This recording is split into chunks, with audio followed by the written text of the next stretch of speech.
ਮਨਪਸੰਦ ਪ੍ਰੋਗਰਾਮ ਸਾਂਝੀ ਸੱਥ। ਸਾਂਝੀ ਸੱਥ ਪ੍ਰੋਗਰਾਮ ਦੇ ਵਿੱਚ ਆਪਾਂ ਕਿਸੇ ਵੀ ਅਹਿਮ ਮਸਲੇ ਨੂੰ ਲੈ ਕੇ ਗੱਲਬਾਤ ਕਰਦੇ ਹੁੰਦੇ ਹਾਂ ਅਤੇ ਇਸ ਪ੍ਰੋਗਰਾਮ ਦੇ ਵਿੱਚ ਤੁਸੀਂ ਵੀ ਆਪਣੀ ਰਾਏ ਆਪਣਾ ਕਮੈਂਟ ਸਟੂਡੀਓ ਦੇ ਵਿੱਚ ਕਾਲ ਕਰਕੇ ਆਪਣੀ ਰਾਏ ਰੱਖਦੇ ਹੁੰਦੇ ਆ। ਤਾਂ ਇਸ ਪ੍ਰੋਗਰਾਮ ਦੇ ਵਿੱਚ ਵੱਖ-ਵੱਖ ਕੜੀਆਂ ਦੇ ਤਹਿਤ ਅੱਜ ਦੇ ਇਸ ਪ੍ਰੋਗਰਾਮ ਦੇ ਵਿੱਚ ਕਿਸੇ ਅਹਿਮ ਮਸਲੇ ਨੂੰ ਲੈ ਕੇ ਗੱਲਬਾਤ ਕਰਾਂਗੇ। ਉਹ ਮਸਲਾ ਕੀ ਆ ਅਤੇ ਉਸ ਮਸਲੇ ਦੇ ਵੱਖ-ਵੱਖ ਪਹਿਲੂ ਕੀ ਨੇ, ਇਹ ਜਾਣਦੇ ਹਾਂ ਰਾਜ ਕਰਮਵੀਰ ਸਿੰਘ ਜੀ ਤੋਂ। ਜੁੜਦੇ ਹਾਂ ਪਹਿਲਾਂ ਉਹਨਾਂ ਦੇ ਨਾਲ, ਪਹਿਲਾਂ ਕਰਦੇ ਹਾਂ ਉਹਨਾਂ ਦਾ ਸਵਾਗਤ ਅਤੇ ਫਿਰ ਪ੍ਰੋਗਰਾਮ ਨੂੰ ਤੋਰਦੇ ਹਾਂ ਅੱਗੇ। ਰਾਜ ਕਰਮਵੀਰ ਸਿੰਘ ਜੀ, ਸਤਿ ਸ਼੍ਰੀ ਅਕਾਲ। ਸਵਾਗਤ ਹੈ ਪੰਜਾਬੀ ਰੇਡੀਓ USA ਦੇ ਪ੍ਰੋਗਰਾਮ ਸਾਂਝੀ ਸੱਥ ਦੇ ਵਿੱਚ। ਧੰਨਵਾਦ ਪ੍ਰਵੀਨ ਸ਼ਰਮਾ ਜੀ। ਪੰਜਾਬੀ ਰੇਡੀਓ USA ਸੁਣ ਰਹੇ ਸਾਰੇ ਹੀ ਮਾਣਯੋਗ ਅਤੇ ਸਤਿਕਾਰ ਸਰੋਤਿਆਂ ਨੂੰ ਪਿਆਰ ਸਤਿਕਾਰ ਸਹਿਤ ਨਿੱਘੀ ਜਿਹੀ ਸਤਿ ਸ੍ਰੀ ਅਕਾਲ ਜੀ ਇਹਨੂੰ ਆਖਦੇ ਹਾਂ। ਸੋ ਪ੍ਰੋਗਰਾਮ ਸਾਂਝੀ ਸੱਥ ਜਿਹੜਾ ਜੀ ਲੈ ਕੇ ਹਾਜ਼ਰ ਹੋ ਚੁੱਕੇ ਆ। ਸੋ ਗੱਲਾਂ ਬਾਤਾਂ ਇਸ ਦੇ ਵਿੱਚ ਆਪਾਂ ਕਰਨੀਆਂ ਇਹਦੇ ਵਿੱਚ ਆਪਾਂ ਦੇਖਦੇ ਹਾਂ ਵੀ ਕਿਹੜੇ ਮੁੱਦਿਆਂ ਦੇ ਉੱਤੇ ਗੱਲ ਕਰਨੀ ਆ। ਉਸ ਤੋਂ ਪਹਿਲਾਂ ਜਿਹੜਾ ਆਪਾਂ ਦੱਸਦੇ ਜਾਈਏ, ਸਾਡੇ ਅੱਜ ਦੇ ਇਸ ਪ੍ਰੋਗਰਾਮ ਨੂੰ ਤੁਹਾਡੇ ਸਾਰਿਆਂ ਤੱਕ ਪਹੁੰਚਾਉਣ 'ਚ ਸਹਿਯੋਗ ਕਰਦੇ ਨੇ ਖਾਲਸਾ ਇੰਸ਼ੋਰੈਂਸ ਏਜੰਸੀ, ਜਿਨ੍ਹਾਂ ਦੇ ਕੋਲੋਂ ਤੁਸੀਂ ਹਰ ਇੱਕ ਤਰੀਕੇ ਦੇ ਇੰਸ਼ੋਰੈਂਸ ਕਰਵਾ ਸਕਦੇ ਹੋ। ਇੰਸ਼ੋਰੈਂਸ ਬਾਰੇ ਪਤਾ ਕਰਨ ਲਈ ਕਾਲ ਕਰ ਸਕਦੇ ਹੋ ਨੰਬਰ 408-272-2500 4082722500। ਟੇਰਕੇਣਾ ਇਮੀਗ੍ਰੇਸ਼ਨ ਲਾ ਫਰਮ, ਇਮੀਗ੍ਰੇਸ਼ਨ ਦਾ ਹੋਵੇ ਕਿਸੇ ਵੀ ਤਰੀਕੇ ਦਾ ਕੰਮ, ਅਟਰਨੀ ਜੇ ਟੇਰਕੇਣਾ ਹੋਣਾ ਦੇ ਨਾਲ ਸੰਪਰਕ ਕਰ ਸਕਦੇ ਹੋ।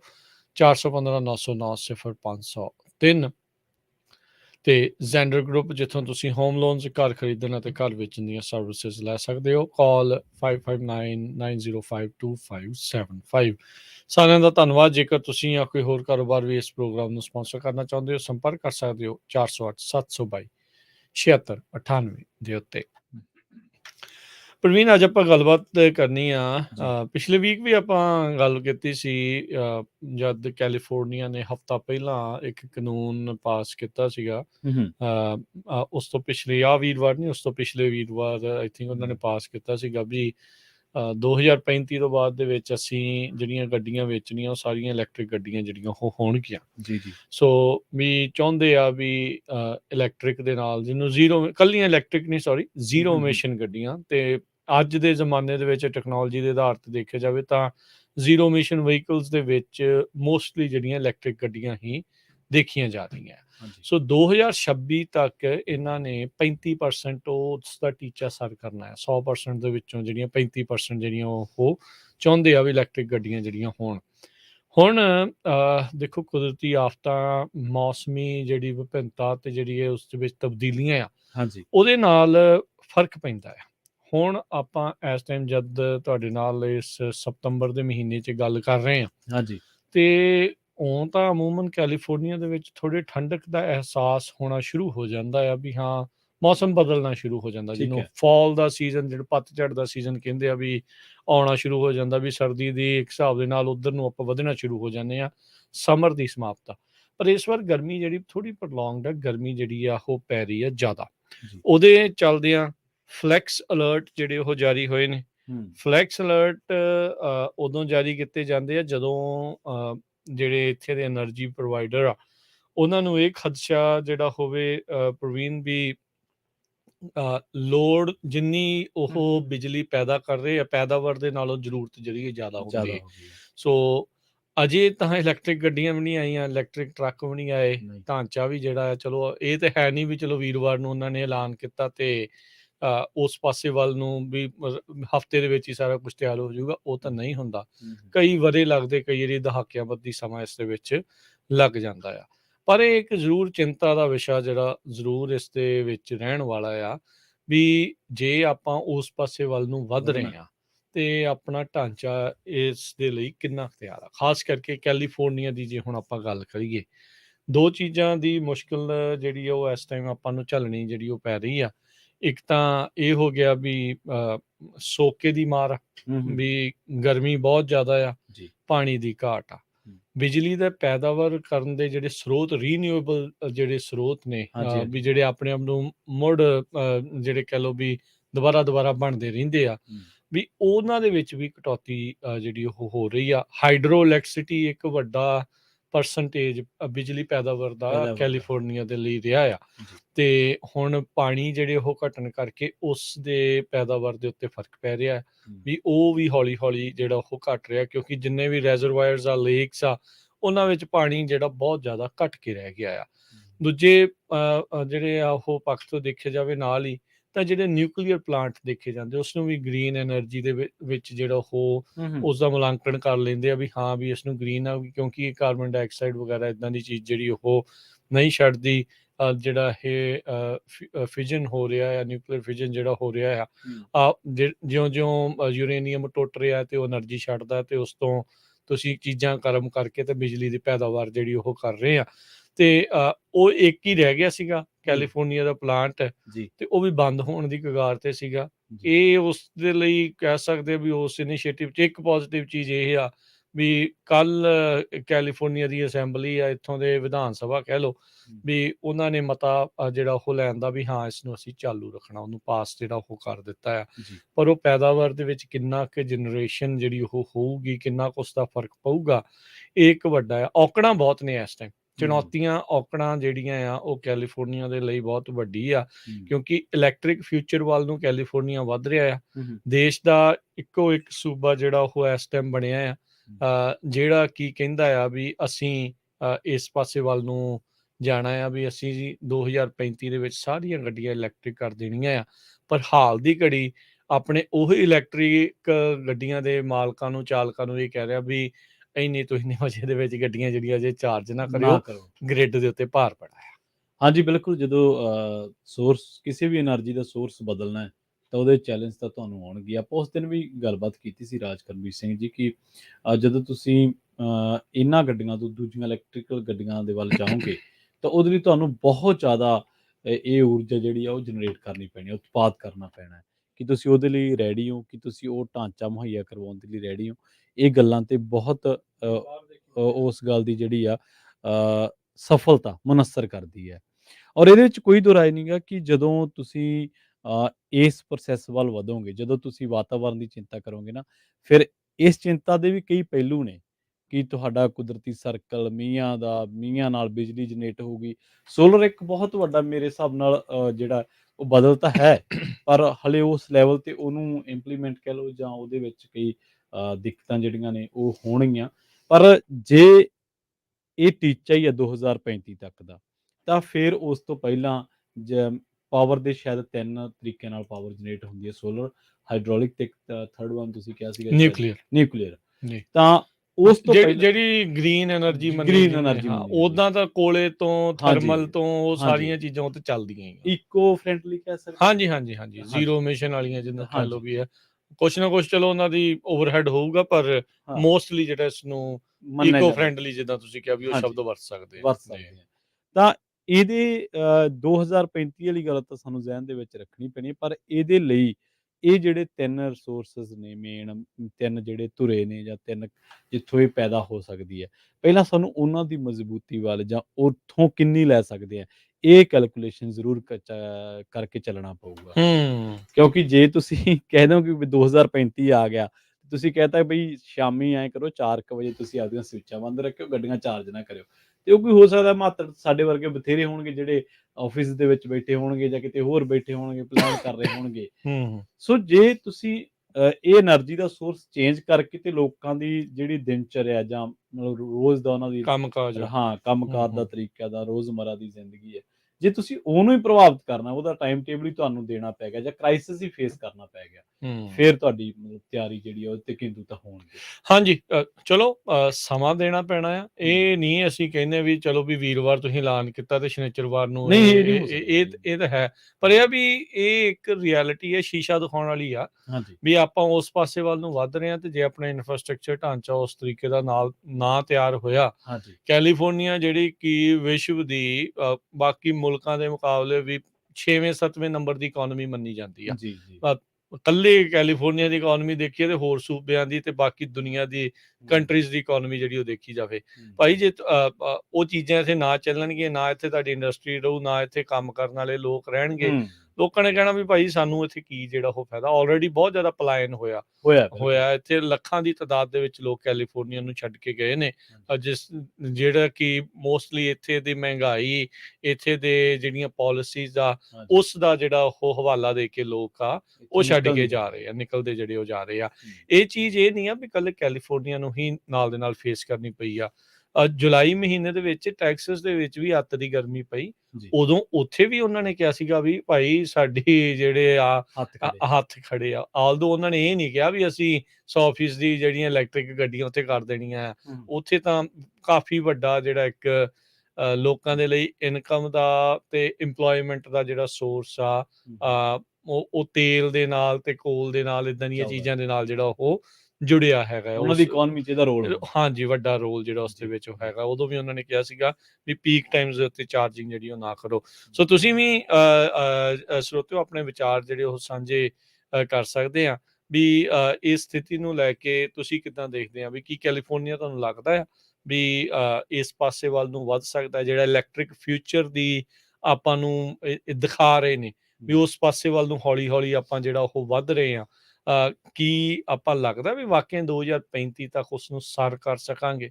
ਕਿਉਂਕਿ ਕਈ ਚੀਜ਼ਾਂ ਤਾਂ ਬੜੀਆਂ ਔਖੀਆਂ ਆ ਤੇ ਇੰਨੀ ਜਲਦੀ ਦੇ ਨਾਲ ਇਹ ਸਾਰਾ ਕੁਝ ਹੋ ਜਾਊਗਾ, ਇਹ ਦੇਖਣ ਵਾਲੀ ਗੱਲ ਆ।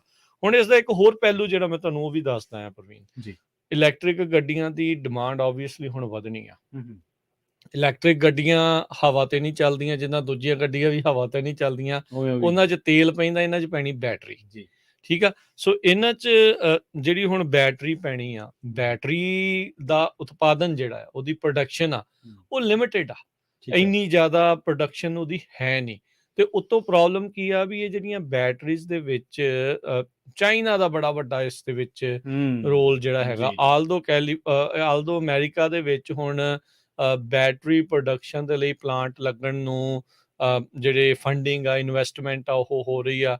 ਬੀਤੇ ਦਿਨਾਂ ਦੇ ਵਿੱਚ ਹੋਂਡਾ ਵਾਲੇ ਤੇ GE ਵਾਲਿਆਂ ਨੇ ਵੀ ਕਿਹਾ ਸੀਗਾ ਵੀ ਅਸੀਂ ਇੱਥੇ ਇੱਕ billions of dollar the investment ਕਰਕੇ ਬਿਜਲੀ ਦੇ ਜਿਹੜੀਆਂ ਬੈਟਰੀਜ਼ ਦੀ ਪ੍ਰੋਡਕਸ਼ਨ ਜਿਹੜੀ ਉਹ ਕਰਨੀ ਆ। ਹੁਣ ਅਜੇ ਇੰਨੀ ਡਿਮਾਂਡ ਪ੍ਰਵੀਨ ਵਧੀ ਵੀ ਨਹੀਂ ਹੈ ਇਲੈਕਟ੍ਰਿਕ ਗੱਡੀਆਂ ਦੀ। ਇਲੈਕਟ੍ਰਿਕ ਗੱਡੀਆਂ ਦੀਆਂ ਜਿਹੜੀਆਂ ਬੈਟਰੀਜ਼ ਨਾ ਮਿਲਣ ਕਰਕੇ ਜਿਹੜੇ ਇਹਦੇ ਮੈਨੂਫੈਕਚਰਰ ਨੇ ਇਲੈਕਟ੍ਰਿਕ ਗੱਡੀਆਂ ਦੀਆਂ ਕਾਰਾਂ ਵਾਲੇ, ਉਹਨਾਂ ਨੇ $8,000 ਤੱਕ ਆਪਣੀ ਗੱਡੀਆਂ ਦਾ ਪ੍ਰਾਈਸ ਚੱਕ ਦਿੱਤਾ ਹੈ। ਸਰਚਾਰਜ ਜਿਹੜਾ ਆ ਉਸ ਦੇ ਉੱਤੇ ਉਹਨਾਂ ਨੇ ਉਹ ਆਲਰੇਡੀ ਲਾਉਣਾ ਜਿਹੜਾ ਉਹ ਸ਼ੁਰੂ ਕਰ ਦਿੱਤਾ ਆ। ਸੋ ਇਹ ਇੱਕ ਬੜੀ ਵੱਡੀ ਜਿਹੜਾ ਇੱਕ ਚੈਲੰਜ, ਚੁਣੌਤੀ ਆਉਣ ਵਾਲੀ ਹੈਗੀ ਆ। ਸਪਲਾਈ ਚੇਨ ਦਾ ਤਾਂ ਆਲਰੇਡੀ ਕਾਫੀ ਡਾਵਾਡੋਲ ਆ ਮਾਹੌਲ। ਤੇ ਜੇ ਇਲੈਕਟ੍ਰਿਕ ਗੱਡੀਆਂ ਤੁਸੀਂ ਸਾਰਿਆਂ ਨੂੰ ਵੇਚਣੀਆਂ ਚਾਹੁੰਦੇ ਆ ਵੀ ਤੁਸੀਂ ਉਸ ਪਾਸੇ ਵੱਲ ਨੂੰ ਜਾਣਾ ਆ, ਤਾਂ ਫਿਰ ਭਾਈ ਇਹ ਸਪਲਾਈ ਚੇਨ ਦਾ ਇਹ ਇੰਨੇ ਵੱਡੇ ਪੱਧਰ ਦੇ ਵਿੱਚ ਇੰਨਾ ਵੱਡਾ ਸਰਚਾਰਜ ਲੋਕਾਂ ਦੇ ਲਈ ਜਿਹੜਾ ਉਹ ਲੱਗਣਾ, ਤੇ ਉਹ ਹਰ ਇੱਕ ਦੇ ਕੰਮ ਖਾਲਾ ਜੀ ਦਾ ਵਾੜਾ ਨਹੀਂ ਆ। 60-70 ਹਜ਼ਾਰ ਦੀ ਆਲਰੇਡੀ ਗੱਡੀ ਆ ਜਿਹੜੀ ਕਿ ਪਈ ਬਹੁਤ ਮਹਿੰਗੀ ਆ। ਆਮ ਗੱਡੀ ਜਿਹੜੇ ਤੁਸੀਂ ਜਾਣਦੇ ਆ ਕੋਈ 5000 ਵਾਲੀ ਨਵੀਂ ਚਲਾਈ ਜਾ ਰਿਹਾ, ਚਲੋ ਨਵੀਂ ਵੀ ਆ, ਕਿਸੇ ਨੂੰ 20-30 ਹਜ਼ਾਰ ਦੀ ਜਿਹੜੀ ਆ ਉਹ ਵੀ ਮਿਲ ਜਾਂਦੀ ਆ, ਹਨਾ ਵੀ ਉਹ ਤੁਸੀਂ ਲੈ ਸਕਦੇ ਗੈਸ ਪਾਵਰਡ। ਪਰ ਇਹਦੇ ਵਿੱਚ 60-70 ਹਜ਼ਾਰ ਦੀ ਗੱਡੀ ਦੇ ਲਈ ਤੁਸੀਂ ਮੇ ਵੀ 8-10 ਹਜ਼ਾਰ ਦੀ ਜਿਹੜੀ ਸਬਸਿਡੀ ਦੇ ਰਹੇ ਹੋ, ਪਰ ਬਾਕੀ ਤਾਂ ਪੱਲਿਓ ਲੱਗਣੇ ਆ। ਤੇ ਉਤੋਂ $8,000 ਤੱਕ ਤੁਹਾਡਾ ਸਰਚਾਰਜ ਇਲੈਕਟ੍ਰਿਕ ਗੱਡੀਆਂ ਦਾ ਉਹ ਆਲਰੇਡੀ ਹੋ ਰਿਹਾ ਆ। ਸੋ ਇਹ ਸਬਸਿਡੀ ਤਾਂ ਉੱਥੇ ਹੀ ਜਿਹੜੀ ਵਿਚਾਰੀ ਉਹ ਸਰਚਾਰਜ ਦੇ ਵਿੱਚ ਹੀ ਰੁਲ ਕੇ ਰਹਿ ਗਈ ਆ। ਸੋ ਇਹ ਇੱਕ ਬੜੀ ਵੱਡੀ ਇਕਨੋਮਿਕ ਪੱਧਰ ਦੇ ਉੱਤੇ ਵੀ ਜਿਹੜੀ ਚੇਂਜਿਸ ਆ ਲੋਕਾਂ ਦੇ ਲਈ ਚੁਣੌਤੀ ਜਿਹੜੀ ਉਹ ਆਉਣ ਵਾਲੀ ਆ। ਸੋ ਸਰੋਤੇ ਤੁਸੀਂ ਵੀ ਵਿਚਾਰ ਸਾਂਝੇ ਕਰ ਸਕਦੇ ਹੋ 408-272-5200 ਦੇ ਉੱਤੇ। ਤੇ ਪ੍ਰਵੀਨ ਆਪਣੇ ਨਾਲ ਜੁੜੇ ਨੇ ਸੰਦੀਪ ਜੀ। ਸਤਿ ਸ਼੍ਰੀ ਅਕਾਲ। ਹਾਂਜੀ, ਸੰਚਾਲ ਕਰ ਸਰੋਤਿਆਂ ਸਾਰਿਆਂ ਨੂੰ ਜੀ। ਵਾਹਿਗੁਰੂ ਜੀ ਕਾ ਖਾਲਸਾ, ਵਾਹਿਗੁਰੂ ਜੀ ਕੀ ਫਤਿਹ ਜੀ। ਹਾਂਜੀ, ਇਹ ਤਾਂ ਉਹ ਗੱਲ ਆ ਕਿ ਕਹਿੰਦੇ ਹੁੰਦੇ ਨਾ ਘੋੜੇ ਦੇ ਅੱਗੇ ਗੱਡਾ ਲਾ ਦੇਣਾ। ਤੇ ਜਿਹੜਾ ਇਲੈਕਟ੍ਰਿਕ ਵਹੀਕਲ ਦਾ ਵਾ, ਸੋ ਇਲੈਕਟ੍ਰਿਕ ਵਹੀਕਲ ਦਾ ਜੀ ਏਦਾਂ ਕਿ ਇਹ ਤੋਂ ਵਧੀਆ ਜਿਹੜਾ ਇੱਕ ਪ੍ਰੋਗਰਾਮ ਆ ਉਹ ਮੈਂ ਦੇਖ ਰਿਹਾ ਕਿ ਉਹ ਹੈਗਾ ਵਾ ਆਪਣਾ ਹਾਈਡਰੋਜਨ ਸੈੱਲ ਜਿਹੜਾ ਵਾ। ਸੋ ਹਾਈਡਰੋਜਨ ਸੈੱਲ, ਹੈਲੋ ਜੀ ਜੀ ਹਾਂਜੀ ਹਾਂਜੀ ਹਾਈਡਰੋਜਨ ਸੈੱਲ ਜਿਹੜਾ ਉੱਤੇ ਵੀ ਕੰਮ ਚੱਲ ਰਿਹਾ ਵਾ। ਕਿਉਂਕਿ ਇਸ ਵੇਲੇ ਠੀਕ ਹੈ ਆਪਾਂ ਗੱਲ ਕਰ ਰਹੇ ਹਾਂ ਕਿ ਬੈਟਰੀ ਦਾ ਜਿਹੜਾ ਵਾ ਕਿ ਉਹਦਾ ਕਿ ਪ੍ਰੋਡਕਸ਼ਨ ਲਈ ਤੇ ਬਾਕੀ ਵੱਡੀ ਗੱਲ ਆ ਜੀ ਕਿ ਪ੍ਰੋਡਕਸ਼ਨ ਵੀ ਚਲੋ ਕਰ ਲੈਣਗੇ, ਬਣਾ ਵੀ ਲੈਣਗੇ, ਉਹਦਾ ਰੀਸਾਈਕਲਿੰਗ ਪਲਾਨ ਨਹੀਂ ਅਜੇ ਤੱਕ ਕਿਸੇ ਨੇ ਦੱਸਿਆ ਵੀ ਸੁੱਟਣੀਆਂ ਕਿੱਥੇ ਆ। ਹਾਂਜੀ, ਗੱਲ ਇਹ ਹੈ ਨਾ ਕਿ ਅਸੀਂ ਉਹਨੂੰ ਰੀਸਾਈਕਲ ਕਿੱਦਾਂ ਕਰਨਾ, ਉਹਨੂੰ ਕਿੱਦਾਂ ਉਹਦੇ ਵਿੱਚ ਜਿਹੜਾ ਲੈਡ ਆ, ਉਹਦੇ ਵਿੱਚ ਜਿਹੜਾ ਐਸਿਡ ਆ, ਕੈਮੀਕਲ ਆ, ਉਹਨੂੰ ਰੀਸਾਈਕਲ ਕਿੱਦਾਂ ਕਰਨਾ, ਉਹਨੂੰ ਜਿਹੜਾ ਉਹਦਾ ਕੋਈ ਪਲਾਨ ਹੈ ਨਹੀਂ ਆ। ਕਿਉਂਕਿ ਜੇ ਆਪਾਂ ਕਹਿੰਦੇ ਕਿ ਜੀ ਉਹਨੂੰ ਥਰਡ ਵਰਲਡ ਕੰਟਰੀ 'ਚ ਭੇਜ ਦਿੱਤਾ ਉਹਨੂੰ ਰੀਸਾਈਕਲ, ਗੱਲ ਤੇ ਉੱਥੇ ਦੀ ਉੱਥੇ ਰਹੀ ਆ। ਵੀ ਤੁਸੀਂ ਨਹੀਂ ਮਰੋਗੇ, ਕੋਈ ਹੋਰ ਮਾਰ ਦੂੰਗੇ ਕਿਸੇ ਨੂੰ। ਹਾਂਜੀ ਇਵੈਂਚੁਅਲੀ ਜਾਣਾ ਤੇ ਐਟਮੋਸਫੇਅਰ ਵਿੱਚ ਹੀ ਆ, ਉਹ ਘੁੰਮ ਘੁਮਾ ਕੇ ਫਿਰ ਉੱਥੇ ਪਹੁੰਚਣਾ। ਸੋ ਇਹ ਜਿਹੜਾ ਮੈਂ ਉਹੀ ਦੇਖ ਰਿਹਾ ਸੀ ਕਿ ਇੱਕ ਪਾਸੇ ਕੈਲੀਫੋਰਨੀਆ ਵਿੱਚ ਜੋਰ ਲਾ ਰਿਹਾ ਜੀ ਕਿ 2035 ਤੱਕ ਅਸੀਂ ਫੁੱਲੀ ਇਲੈਕਟ੍ਰਿਕ ਕਰ ਦੇਣਾ। ਅੱਜ ਵੀ ਵੀਡੀਓ ਆ ਰਹੀਆਂ ਸੀਗੀਆਂ ਮੈਨੂੰ, ਇੱਕ ਤਾਂ ਉਹਨੇ ਭੇਜੀਆਂ ਕਿ ਕਹਿ ਰਿਹਾ ਕਿ ਜਿੱਥੇ ਕਿ ਗੱਡੀਆਂ ਜੀ ਚਾਰਜ ਨਾ ਕਰੋ। ਤੇ ਇਹ ਬੜੇ ਚਿਰ ਦਾ ਮੈਂ ਤਾਂ ਮੇਰੀ ਤਾਂ ਇਹੀ ਕਹਿਣਾ ਕਿ ਠੀਕ ਆ ਤੁਸੀਂ ਕਰਨਾ ਵਾ ਕਰੋ, ਪਰ ਇਹ ਆ ਕਿ ਉਹਦੇ ਲਈ ਇਨਫਰਾਸਟਰਕਚਰ ਹੋਣਾ ਚਾਹੀਦਾ ਪਹਿਲਾਂ। ਸਾਡਾ ਇਨਫਰਾਸਟਰਕਚਰ ਜਿਹੜਾ ਇਸ ਵੇਲੇ ਆ ਉਹ ਤੇ ਤੁਹਾਡਾ ਜਿਹੜਾ ਰੈਗੂਲਰ ਲੋਡ ਆ ਉਹ ਨਹੀਂ ਚੱਕ ਪਾ ਰਿਹਾ। ਤੇ ਕਹਿੰਦੇ ਆ ਕਿ ਜੇ ਇੱਕ ਘਰ ਵਿੱਚ ਜੇ ਐਵਰੇਜ 2 ਗੱਡੀਆਂ ਲਾ ਲਓ, ਉਹ ਐਵਰੇਜ ਉਹ 2 ਗੱਡੀਆਂ ਘੱਟ ਉਹ ਕੰਪੇਅਰ ਟੂ ਹੁੰਦੀ ਆ ਕਿ ਜੇ ਹਰ ਘਰ ਵਿੱਚ 15 ਫਰਿੱਜ ਹੋਰ ਰੱਖ ਦੋ। ਉਸ ਜਿਹੜੀ ਕਿ ਆਪਾਂ ਨੂੰ ਉਹ ਛੇਤੀ ਸਮਝ ਆ ਜਾਂਦਾ ਨਾ, ਕਿਉਂਕਿ ਫਰਿੱਜ ਸਾਨੂੰ ਪਤਾ ਕਿ ਆਪਣੇ 2 ਕੀ ਹੁੰਦੇ ਆ, ਤੇ ਅਸੀਂ ਤੁਹਾਡਾ ਬਿੱਲ ਜੇ ਉਹ ਬੰਦ ਕਰ ਦੋ ਫਰਿੱਜ ਤੁਹਾਡਾ ਬਿੱਲ ਕਿੰਨਾ ਘੱਟ ਆਊਗਾ ਤੁਹਾਨੂੰ ਅੰਦਾਜ਼ਾ ਲੱਗ ਜਾਊਗਾ। ਪਰ ਉਹ ਜੇ 15 ਫਰਿੱਜ ਇੱਕ ਘਰ 'ਚ ਹੋਰ ਲਾ ਦੋ ਤੇ ਉਹਦੇ ਨਾਲ ਤੇ ਜਿਹੜਾ ਹੈਗਾ ਵਾ ਇਨਫਰਾਸਟਰਕਚਰ ਆ ਜਿਹੜਾ ਇਸ ਵੇਲੇ ਇਲੈਕਟ੍ਰਿਸਿਟੀ ਦਾ, ਉਹਦੇ ਬਿਲਕੁਲ ਉਹ ਜਿਹੜੇ ਹੈਗੇ ਨੇ ਆਪਣੇ ਟਰਾਂਸਫਾਰਮਰ ਸਭ ਕੁਝ ਉਹਦੇ ਸੜ ਜਾਣਗੇ, ਉਹ ਤਾਂ ਓਵਰਲੋਡ ਹੋ ਜਾਣਗੇ।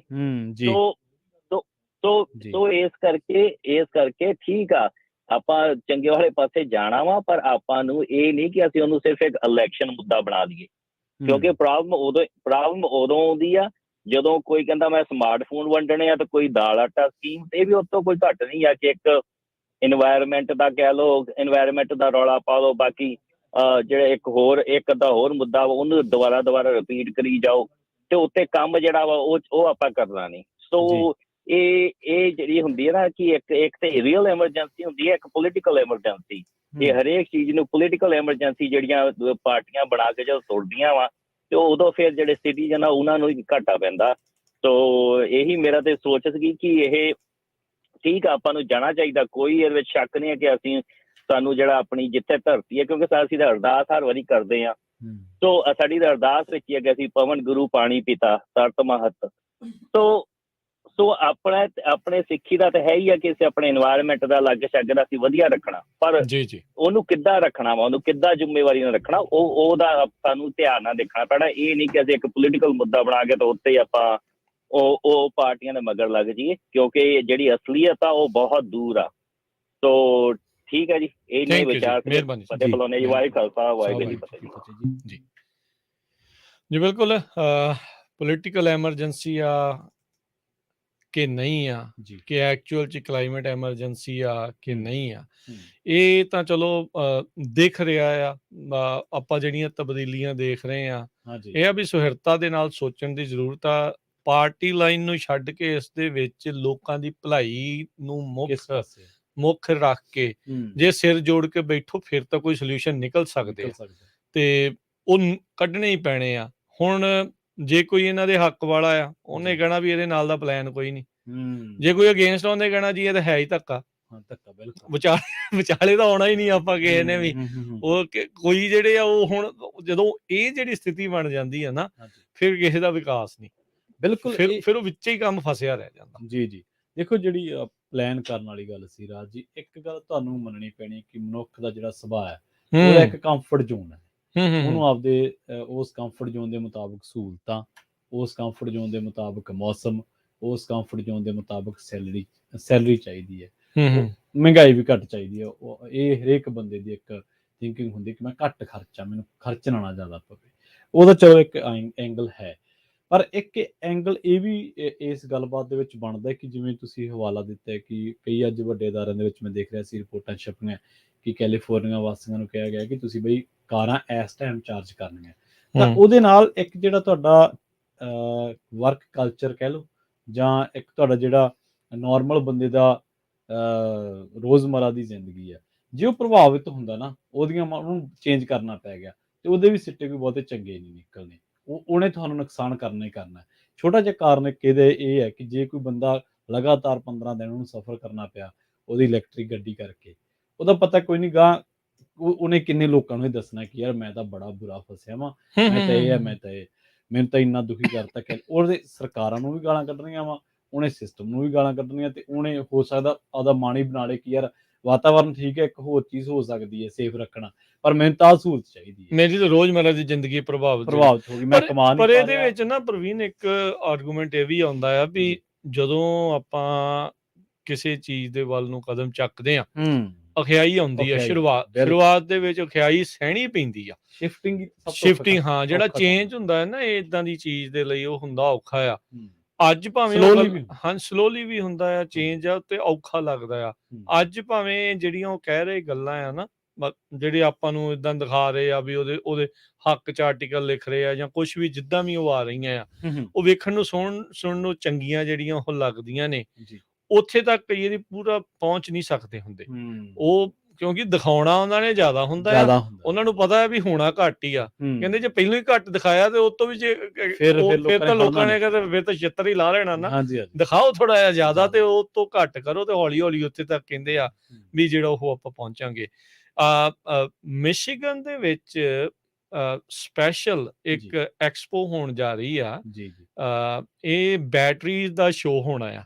ਕਿਆ ਬਾਤ। ਵੀ ਕਿਉਂਕਿ ਹੁਣ ਦੇਖੋ ਇਹ ਮੁੱਖ ਧਾਰਾ ਆ। ਹੂੰ, ਇਹ ਹੁਣ ਮੁੱਖ ਧਾਰਾ ਦੇ ਵਿੱਚ ਜਿਹੜੀਆਂ ਗੱਡੀਆਂ ਦੀਆਂ ਬੈਟਰੀਜ਼ ਜਿਹੜੀਆਂ ਉਹ ਆ ਚੁੱਕੀਆਂ। ਹਾਂਜੀ। ਚਾਹੇ ਸੋਲਰ ਪੈਨਲ ਤੋਂ ਤੁਸੀਂ એનર્ਜੀ ਕੰਜ਼ਰਵ ਕਰਕੇ ਉਹਦੇ ਵਿੱਚ ਰੱਖ ਰਹੇ ਆ, ਸਟੋਰ ਕਰਕੇ ਰੱਖ ਰਹੇ ਆ, ਉਹ ਜੀ। ਆ, ਤੇ ਚਾਹੇ ਗੱਡੀਆਂ ਵਾਲੀ ਆ, ਚਾਹੇ ਟਰੱਕਾਂ ਵਾਲੀ ਆ।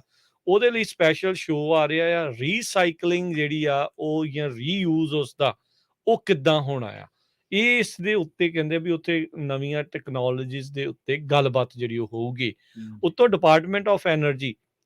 ਉਹ ਮਨੀ ਸਪੈਂਡ ਕਰ ਰਹੀ ਹੈ। ਕਹਿੰਦੇ ਵੀ ਬੈਟਰੀ ਰੀਸਾਈਕਲਿੰਗ ਪ੍ਰੋਗਰਾਮਸ ਦੇ ਲਈ $335 ਮਿਲੀਅਨ ਹੂੰ, ਉਹਨਾਂ ਨੇ ਇਸ ਚੀਜ਼ ਦੇ ਲਈ ਰੱਖਿਆ, ਜਿਹੜਾ ਹੁਣ ਰੀਸੈਂਟਲੀ ਪਾਸ ਹੋਇਆ ਸੀਗਾ ਬਿੱਲ। ਜੀ, ਜੀ। ਉਸ ਦੇ ਵਿੱਚ ਕਹਿੰਦੇ ਆ ਵੀ ਇਹਨਾਂ ਨੇ ਜਿਹੜਾ 335 ਮਿਲੀਅਨ ਜਿਹੜੀਆਂ ਫੈਡਰਲ ਇਨਵੈਸਟਮੈਂਟਸ ਆ ਬੈਟਰੀ ਜਿਹੜੀਆਂ ਰੀਸਾਈਕਲਿੰਗ ਆ ਉਸ ਦੇ ਲਈ ਰੱਖਿਆ ਆ, ਜਿਹੜਾ ਇਨਫਰਾਸਟ੍ਰਕਚਰ ਲਾਅ ਪਿਛਲੇ ਸਾਲ ਜਿਹੜਾ ਉਹ ਪਾਸ ਹੋਇਆ ਸੀਗਾ। ਸੋ ਹੁਣ ਇਹ ਦੇਖਣ ਵਾਲੀ ਗੱਲ ਜਿਹੜੀ ਇਹ ਰਹੂਗੀ ਵੀ ਇਹ ਰੀਸਾਈਕਲਿੰਗ ਕਿੱਦਾਂ ਹੋਣੀ ਆ, ਕਿਵੇਂ ਵਾਤਾਵਰਣ ਨੂੰ ਜਿਹੜਾ ਆ ਉਹ ਸੁਹਿਰਦਤਾ ਦੇ ਨਾਲ ਜੀ। ਸੁਲਝਾਉਣ ਦੇ ਜਿਹੜੇ ਆ ਉਹ ਟੀਚਿਆਂ ਦੇ ਵੱਲ ਨੂੰ ਵਧਣਾ ਆ।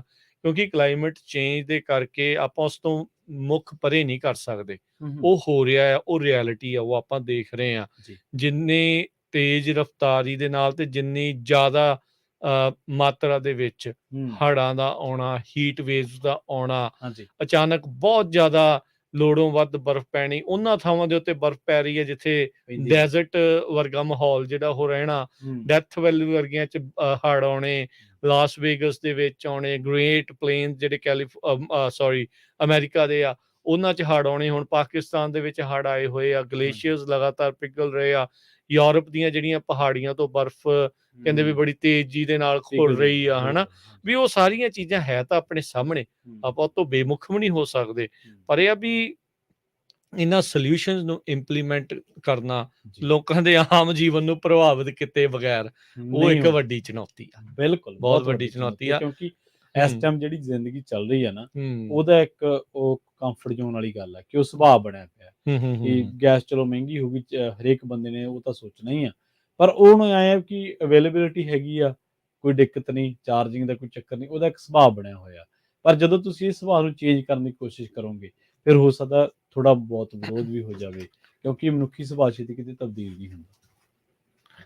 ਜੀ, ਬਿਲਕੁਲ। ਤੇ ਇਹਦੇ ਵਿੱਚ ਨਾਲ ਪ੍ਰਵੀਨ ਇਹ ਵੀ ਆ, ਆਪਣਾ ਗੱਲ ਕਰਦੇ ਕਰਦੇ ਮੈਨੂੰ ਫਲੈਕਸ ਅਲਰਟ ਆ ਗਿਆ ਜੀ। ਟੈਕਸਟ ਆ ਗਿਆ PG&E ਦੇ ਦੁਆਰਾ, ਕਹਿੰਦੇ ਲਾਂਡਰੀ ਵਗੈਰਾ ਨਾ 9 ਵਜੇ ਤੋਂ ਬਾਅਦ ਚ ਹੀ ਕਰ ਲਿਓ ਅੱਜ। ਸੋ ਮਤਲਬ ਕਿਉਂਕਿ ਅੱਜ ਗਰਮੀ ਬਹੁਤ ਪੈ ਰਹੀ ਹੈ, 107 108 ਡਿਗਰੀ, ਇਹ ਪੂਰਾ ਇੱਕ ਹਫ਼ਤਾ ਇਹੀ ਚੱਲਣਾ ਹੈ ਇੱਥੇ ਆਪਣੇ, ਖਾਸ ਕਰਕੇ ਕੈਲੀਫੋਰਨੀਆ ਤੇ ਸਦਰਨ ਕੈਲੀਫੋਰਨੀਆ ਦੇ ਵਿੱਚ ਇਹੀ ਕੁਛ ਜਿਹੜਾ ਉਹ ਹੈਗਾ ਆ। ਸੋ ਉਹ ਤਾਂ ਕੋਈ ਮਾੜੀ ਚੀਜ਼ ਨਹੀਂ ਹੈ એનર્ਜੀ ਨੂੰ ਕੰਜ਼ਰਵ ਕਰਨਾ, ਬੇਲੋੜੀ ਵਰਤਣੀ ਤਾਂ ਵੈਸੇ ਹੀ ਮਾੜੀ ਮੰਨੀ ਗਈ ਆ, ਵੈਸੇ ਹੀ ਮਾੜੀ ਚੀਜ਼ ਆ। ਬਲਬ ਬਗੈਰ ਮਤਲਬ ਤੋਂ ਜਗਾ ਕੇ ਰੱਖਣਾ, ਬਗੈਰ ਮਤਲਬ ਤੋਂ ਪੱਖਾ ਚਲਾ ਕੇ ਰੱਖਣਾ ਜਿੱਥੇ ਲੋੜ ਨਹੀਂ ਆ, ਉਹ ਤਾਂ ਵੈਸੇ ਹੀ ਮਾੜਾ ਆ, ਹਨਾ। ਉਹਦੇ ਹੱਕ 'ਚ ਕੋਈ ਵੀ ਨਹੀਂ ਆ, ਨਾ ਮੈਂ ਆ ਨਾ ਤੁਸੀਂ ਆ, ਕੋਈ ਵੀ ਨਹੀਂ ਉਸ ਚੀਜ਼ ਦੇ ਹਾਮੀ ਜਿਹੜਾ ਉਹ ਭਰਦਾ।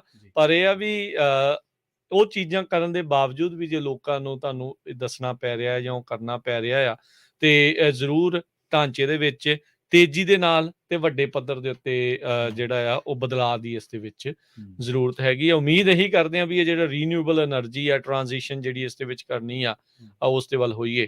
ਕੁਛ ਮਹੀਨੇ ਪਹਿਲਾਂ ਇੱਕ ਖਬਰ ਆਈ ਸੀ, ਜਿਹੜੇ ਕੈਲੀਫੋਰਨੀਆ ਦੀਆਂ એનર્ਜੀ ਪ੍ਰੋਵਾਈਡਰਸ ਆ, ਹਾਂਜੀ ਬਿਜਲੀ ਪ੍ਰਦਾਨ ਕਰਨ ਵਾਲੀਆਂ ਜਿਹੜੀਆਂ ਕੰਪਨੀਆਂ ਆ, ਉਹਨਾਂ ਨੇ ਕਿਹਾ ਸੀਗਾ ਵੀ ਇੱਕ ਦਿਨ ਅਜਿਹਾ ਉਸ ਦੇ ਵਿੱਚ ਆਇਆ ਸੀਗਾ, ਉਦੋਂ ਇੰਨੀ ਗਰਮੀ ਤਾਂ ਨਹੀਂ ਸੀਗੀ, ਪਰ ਫਿਰ ਵੀ ਇੱਕ ਪੋਜ਼ਿਟਿਵ ਨਿਊਜ਼ ਦੇ ਵਜੋਂ ਸੀਗਾ ਵੀ ਜਿਹੜੀ ਉਸ ਦਿਨ ਬਿਜਲੀ ਦੀ ਪੈਦਾਵਾਰ ਹੋਈ ਸੀ 90% ਤੋਂ ਵੱਧ ਪੈਦਾਵਾਰ ਰੀਨਿਊਏਬਲ ਸੋਰਸਿਸ ਦੇ ਨਾਲ ਸੀਗੀ, ਠੀਕ ਜਿਹੜੀ ਹੈ ਵਰਤੀ ਗਈ ਆ। ਜੀ ਸੋ ਜੀ ਇਹ ਨਹੀਂ ਆ ਵੀ ਉੱਥੇ ਪਹੁੰਚ ਨਹੀਂ ਸਕਦੇ, ਹੈ ਉਧਰ ਨੂੰ ਜਾ ਜ਼ਰੂਰ ਰਹੇ ਆ, ਪਰ ਇਹ ਆ ਵੀ ਹਾਲ ਦੀ ਘੜੀ ਆ ਜੇ ਥੋੜਾ ਜਿਹਾ ਮੁਸ਼ੱਕਤ ਵਾਲੀ ਗੱਲ ਆ।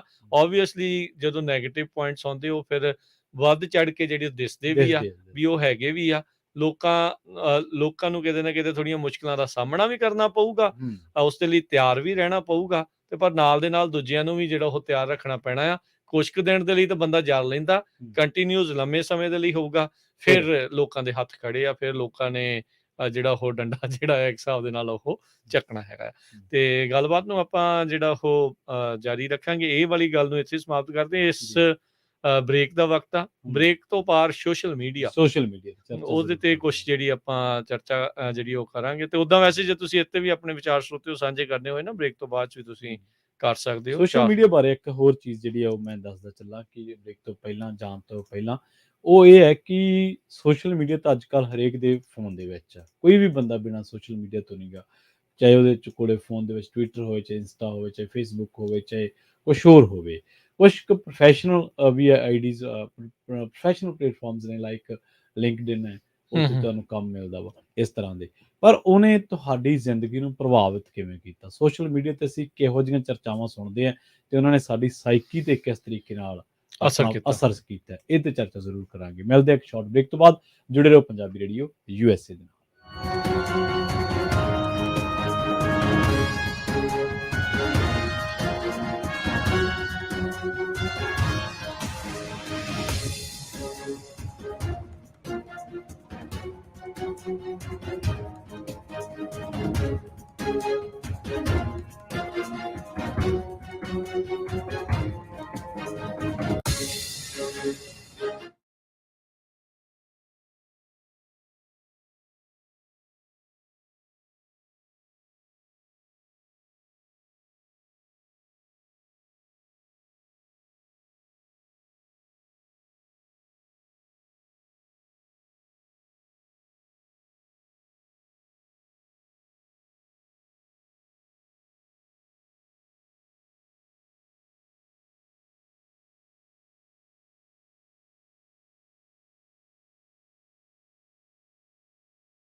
ਬ੍ਰੇਕ ਤੋਂ ਬਾਅਦ ਇੱਕ ਵਾਰ ਮੁੜ ਤੋਂ ਤੁਹਾਡਾ ਸਾਰਿਆਂ ਦਾ ਸਵਾਗਤ ਹੈ ਪ੍ਰੋਗਰਾਮ ਸਾਂਝੀ ਸਾਥ ਦੇ ਵਿੱਚ। ਤੁਸੀਂ ਜੁੜੇ ਹੋਏ ਹੋ ਪੰਜਾਬੀ ਰੇਡੀਓ USA ਦੇ ਨਾਲ ਤੇ ਮੈਂ ਹਾਂ ਪ੍ਰਵੀਨ ਸ਼ਰਮਾ। ਪ੍ਰੋਗਰਾਮ ਦੇ ਵਿੱਚ ਨਾਲ ਜੋੜਦੇ ਹਾਂ ਰਾਜਕਰਨਵੀਰ ਸਿੰਘ ਜੀ ਨੂੰ ਤੇ ਉਸ ਤੋਂ ਬਾਅਦ ਫਿਰ ਸੋਸ਼ਲ ਮੀਡੀਆ ਤੇ ਕਰਦੇ ਹਾਂ ਚਰਚਾ। ਤੁਸੀਂ ਵੀ ਆਪਣੀ ਰਾਏ ਰੱਖ ਸਕਦੇ ਹੋ 408 272 5200 ਤੇ ਕਾਲ ਕਰਕੇ। ਰਾਜਕਰਨਵੀਰ ਸਿੰਘ ਜੀ ਸਤਿ ਸ਼੍ਰੀ ਅਕਾਲ, ਸਵਾਗਤ ਹੈ ਬ੍ਰੇਕ ਤੋਂ ਬਾਅਦ ਇੱਕ ਵਾਰ ਮੁੜ ਤੋਂ ਜੀ। ਧੰਨਵਾਦ ਪ੍ਰਵੀਨ। ਪੰਜਾਬੀ ਰੇਡੀਓ USA ਸੁਣ ਰਹੇ ਸਾਰੇ ਸਰੋਤਿਆਂ ਨੂੰ ਵੀ ਜੀ ਆਇਆਂ ਨੂੰ ਸਵਾਗਤ ਹੈ, ਸਤਿ ਸ਼੍ਰੀ ਅਕਾਲ। ਸੋਸ਼ਲ ਮੀਡੀਆ ਦੀ ਆਪਾਂ ਗੱਲ ਕਰਦੇ ਹਾਂ। ਅੱਜ ਕੱਲ੍ਹ ਇੱਦਾਂ ਵੀ ਸੋਸ਼ਲ ਮੀਡੀਆ ਦੇ ਉੱਤੇ ਪ੍ਰੈਜ਼ੈਂਸ ਹੋਣੀ ਬੜੀ ਜ਼ਰੂਰੀ ਆ। ਹਾਂਜੀ, ਚਾਹੇ ਉਹ ਕਿਸੇ ਅਦਾਰੇ ਦੀ ਆ ਤੇ ਚਾਹੇ ਕਿਸੇ ਆਮ ਇਨਸਾਨ ਦੀ। ਉਹ ਬੰਦਾ ਇਹ ਸੋਚਦਾ ਵੀ ਭਾਈ ਜੇ ਲੋਕਾਂ ਤੱਕ ਪਹੁੰਚ ਕਰਨੀ ਆ ਤਾਂ ਸੋਸ਼ਲ ਮੀਡੀਆ ਦਾ ਸਹਾਰਾ ਜਿਹੜਾ ਉਹ ਲੈਣਾ ਪੈਣਾ ਆ। ਇਹ ਕਾਰਨ ਇੱਥੇ ਦਾ ਕਿਉਂ ਬਣੇ ਆ, ਸੋਸ਼ਲ ਮੀਡੀਆ ਡਿਜ਼ਾਈਨ ਇਸ ਹਿਸਾਬ ਦੇ ਨਾਲ ਪ੍ਰਵੀਨ ਕੀਤਾ ਗਿਆ ਆ ਵੀ ਤੁਹਾਡਾ ਵੱਧ ਤੋਂ ਵੱਧ ਵਕਤ ਆਮ ਇਨਸਾਨ ਦਾ ਜਿਹੜਾ ਆ ਉਹ ਉਸ ਦੇ ਉੱਤੇ ਲੰਘੇ।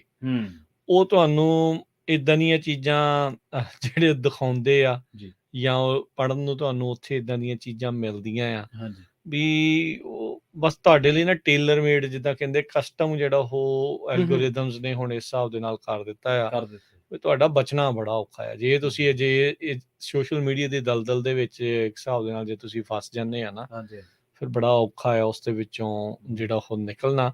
ਸੋ ਸੋਸ਼ਲ ਮੀਡੀਆ ਅੱਜ ਦੇ ਜ਼ਮਾਨੇ ਦੇ ਵਿੱਚ ਦੇਖਿਆ ਜਾਵੇ ਤੇ ਇੱਕ ਐਡਿਕਸ਼ਨ ਦੇ ਨਾਲੋਂ ਘੱਟ ਨਹੀਂ ਆ ਵੀ ਇਹ ਇੱਕ ਨਸ਼ਾ ਹੀ ਜਿਹੜਾ ਉਹ ਬਣ ਚੁੱਕਾ ਹੈਗਾ। ਇਹਦੇ ਜਿਹੜੇ ਪ੍ਰਭਾਵ ਨੇ ਚੰਗੇ ਜਾਂ ਮਾੜੇ ਬਹੁਤ ਵੱਡੇ ਨੇ, ਮਤਲਬ ਬਹੁਤ ਜ਼ਿਆਦਾ ਨੇ, ਗਿਣਤੀ ਦੇ ਵਿੱਚ ਨਹੀਂ। ਇਨਫਲੂਐਂਸਰ ਸ਼ਬਦ ਸਹੀ ਹੋਊਗਾ ਜੇ ਮੈਂ ਇੱਥੇ ਵਰਤਾਂ ਕਿ ਇਹਨੇ ਇਨਫਲੂਐਂਸ ਹੋ ਗਿਆ ਪੋਲੀਟੀਕਲ ਤੌਰ ਤੇ ਬੜਾ ਵੱਡਾ। ਤਾਂ ਇਹਦਾ ਕਾਰਨ ਦੇਖੋ ਤੁਸੀਂ ਵੱਡਾ ਕੀ ਸਾਡੀ ਸਾਈਕੀ ਦੇ ਕਿਵੇਂ ਅਸਰ ਆ। ਨੌਜਵਾਨ ਗਾਇਕ ਸਿੱਧੂ ਮੂਸੇਵਾਲਾ ਸਾਡੇ ਵਿੱਚ ਨਹੀਂ ਰਿਹਾ। ਉਹ ਬੰਦੇ ਦੇ ਮਿਲੀਅਨਸ ਫੋਲੋਅਰ ਸੀਗੇ ਇੰਸਟਾਗ੍ਰਾਮ ਤੇ। ਮੈਂ ਉਹਦੇ ਵੀ ਕਈ ਲਾਈਵ ਸ਼ੋਅ ਦੇ ਵਿੱਚ ਉਹਨੂੰ ਗੱਲਾਂ ਕਰਦੇ ਵੇਖਿਆ ਕਿ ਬਈ ਫਲਾਨਾ ਬੰਦਾ ਮੈਨੂੰ ਅਨਫੋਲੋ ਕਰ ਗਿਆ, ਫਲਾਨਾ ਬੰਦਾ ਮੇਰੇ ਮੈਸੇਜ ਨਹੀਂ ਦੇਖਦਾ। ਮਤਲਬ ਜੇ ਤੁਸੀਂ ਉਹਦੀ ਸਾਈਕੀ ਪੜ੍ਹੋਗੇ ਤਾਂ ਗਾਣਿਆਂ ਦੇ ਵਿੱਚ ਜੋ ਲਫ਼ਜ਼ ਸੀ ਲੋਕਾਂ ਨੇ ਗੂਗਲ ਕਰ ਕਰਕੇ ਵੇਖੇ ਕਿ ਇਹਦਾ ਮੀਨਿੰਗ ਕੀ ਹੈ, ਇਹਦਾ ਮੀਨਿੰਗ ਕੀ ਹੈ। ਪਰ ਉਹਦੇ ਮਨ ਤੇ ਵੀ ਸੋਸ਼ਲ ਮੀਡੀਆ ਦਾ ਇੱਕ ਐਸਾ ਅਸਰ ਸੀਗਾ ਕਿ ਜਿਹੜਾ ਬੰਦਾ ਨਾਰਮਲ ਜ਼ਿੰਦਗੀ 'ਚ ਪਤਾ ਨਹੀਂ ਉਹਦੇ ਨਾਲ ਕਿਵੇਂ ਹੋਣਾ, ਪਰ ਜਿਹੜਾ ਕੋਈ ਅਨਫੋਲੋ ਕਰ ਗਿਆ ਜਾਂ ਗਲਤ ਮੈਸੇਜ ਛੱਡ ਗਿਆ ਜਾਂ ਗਲਤ ਕਮੈਂਟ ਕਰ ਗਿਆ ਤਾਂ ਉਹਦੇ ਦਿਮਾਗ ਤੇ ਵੀ ਅਸਰ ਪਾ ਜਾਂਦਾ ਸੀ, ਉਹਦਾ ਨੈਗੇਟਿਵ ਹੁੰਦਾ ਸੀ। ਇਹਨੂੰ ਅੱਜ ਕੱਲ ਪਤਾ ਕੀ ਲਫ਼ਜ਼ ਮਿਲ ਗਿਆ ਇੱਕ ਨਵਾਂ, ਸਾਈਬਰ ਬੁਲਿੰਗ ਸ਼ਾਇਦ। ਹਾਂਜੀ, ਉਹ ਹੈ ਸਾਈਬਰ ਬੁਲਿੰਗ ਇੱਕ ਹੋਰ ਚੀਜ਼ ਆ ਪਰ ਹਾਂਜੀ ਇਹ ਕਿ ਕਿਸੇ ਦਾ ਮਜ਼ਾਕ ਉਡਾਉਣਾ ਜਾਂ ਕਿਸੇ ਨੂੰ ਮਜ਼ਾਕ ਦਾ ਪਾਤਰ ਬਣਾਉਣਾ। ਪਰ ਤੁਸੀਂ ਦੇਖੋ ਇਹ ਗੱਲਾਂ ਇੱਥੇ ਥੋੜਾ ਨਾ ਰੁਕੀਆਂ, ਇਹਨੇ ਸਾਡੀ ਜ਼ਿੰਦਗੀ ਦੇ ਵਿੱਚ ਬਦਲਾਅ ਕੀਤੇ ਨੇ, ਸਾਡੀਆਂ ਆਦਤਾਂ ਬਦਲੀਆਂ। 10 ਜਾਣੇ ਬੈਠੇ, ਦੱਸਿਆ ਆਪਦੇ ਮੋਬਾਈਲ ਤੇ ਹੈ ਗਰੁੱਪ ਬੈਠਾ, ਆਪਸ ਚ ਗੱਲ ਕੋਈ ਨਹੀਂ, ਸਾਡੀਆਂ ਆਦਤਾਂ ਬਦਲ ਗਈਆਂ। ਉਹ ਏਦਾਂ ਵੀ ਗਰੁੱਪ ਦੇ ਵਿੱਚ ਉੱਥੇ ਹੀ ਬੈਠੇ WhatsApp ਗਰੁੱਪ ਜਾਂ ਟੈਲੀਗ੍ਰਾਮ ਗਰੁੱਪ ਜਾਂ ਕੋਈ ਵੀ ਇੰਸਟਾਗ੍ਰਾਮ ਗਰੁੱਪ, ਉੱਥੇ ਇੱਕ ਦੂਜੇ ਨੂੰ ਫੋਟੋ ਵੀਡੀਓ ਕਰਕੇ ਹੱਸੀ ਜਾਣਗੇ ਪਰ ਆਪਸ ਚ ਨਹੀਂ ਗੱਲ ਕਰਨੀ ਔਖੀ ਹੋ ਗਈ। ਹਾਂ, ਗੱਲ ਮਨੁੱਖ ਦੀਆਂ ਆਦਤਾਂ ਤੱਕ ਨਹੀਂ ਰਹੀ, ਗੱਲ ਤਾਂ ਬਹੁਤ ਅੱਗੇ ਜਾ ਵੜੀ ਹੈ। ਗੱਲ ਤਾਂ ਇੱਥੇ ਤੱਕ ਕਿ ਸਰਕਾਰਾਂ ਬਣਾਉਣ ਤੱਕ ਪੋਲੀਟੀਕਲੀ ਜਿਹੜਾ ਇਨਵੋਲਵਮੈਂਟ ਹੋ ਗਈ। ਕੈਂਬਰਿਜ ਐਨਾਲਾਈਟਿਕਾ ਕੀ ਸੀ? ਇਹੀ ਸੀਗਾ ਜੀ, ਇਹੀ ਸੀ। ਇੱਕ ਸਟੱਡੀ ਕਰੋ, ਰੀਡ ਕਰੋ ਕੀ ਚਾਹੁੰਦਾ ਆ ਵੋਟਰ, ਕੀ ਚਾਹੁੰਦਾ ਆ ਕੱਲੇ ਦੇ ਹਿਸਾਬ, ਠੀਕ ਹੈ, ਡਾਟਾ ਕੀ ਹੈ ਉਹਦਾ, ਉਹ ਕਿੱਥੇ ਇੰਟਰਸਟ ਦਿਖਾ ਰਿਹਾ। ਮਤਲਬ ਆਪਣੇ ਹੁਣ ਸੋਸ਼ਲ ਮੀਡੀਆ ਦਾ ਪੇਜ ਆ, ਮੰਨ ਲਓ ਪੰਜਾਬੀ ਰੇਡੀਓ USA ਦਾ, ਮੋਸਟਲੀ ਪੋਲੀਟੀਕਲ ਗੱਲਾਂ ਨੇ, ਸਿਸਟਮ ਦੀਆਂ ਗੱਲਾਂ ਨੇ। ਤਾਂ ਜਿੱਥੇ ਉਹਨਾਂ ਦੀ ਆਵਾਜ਼ ਚੱਲਦੀ ਹੈ, ਜਿੱਥੇ ਉਹਨਾਂ ਦੀ ਫੇਸਬੁੱਕ ਤੇ ਆਵਾਜ਼ ਚੱਲਦੀ ਹੈ, ਜਿੱਥੇ ਉਹਨਾਂ ਦੀ YouTube ਤੇ ਆਵਾਜ਼ ਚੱਲਦੀ ਹੈ, ਉੱਥੇ ਉਹ ਕੰਜਸਟ ਕਰ ਦਿੰਦੇ ਆ, ਰੋਕ ਦਿੰਦੇ ਆ ਕਿ ਯਾਰ ਇਹ ਗੱਲ ਜ਼ਿਆਦਾ ਲੋਕਾਂ ਤੱਕ ਨਾ ਪਹੁੰਚ ਸਕੇ, ਰੀਚ ਨੂੰ ਘਟਾ ਦਿੰਦੇ ਆ। ਮੇਰਾ ਇੱਕ ਦੋਸਤ ਆ YouTube ਦੇ ਉੱਤੇ, ਤੇ ਯੂਟਿਊਬਰਾਂ ਨੂੰ ਮੋਸਟਲੀ ਇਹਨਾਂ ਚੀਜ਼ਾਂ ਦੀ ਬਹੁਤ ਜ਼ਿਆਦਾ ਨੌਲੇਜ ਹੁੰਦੀ ਹੈ।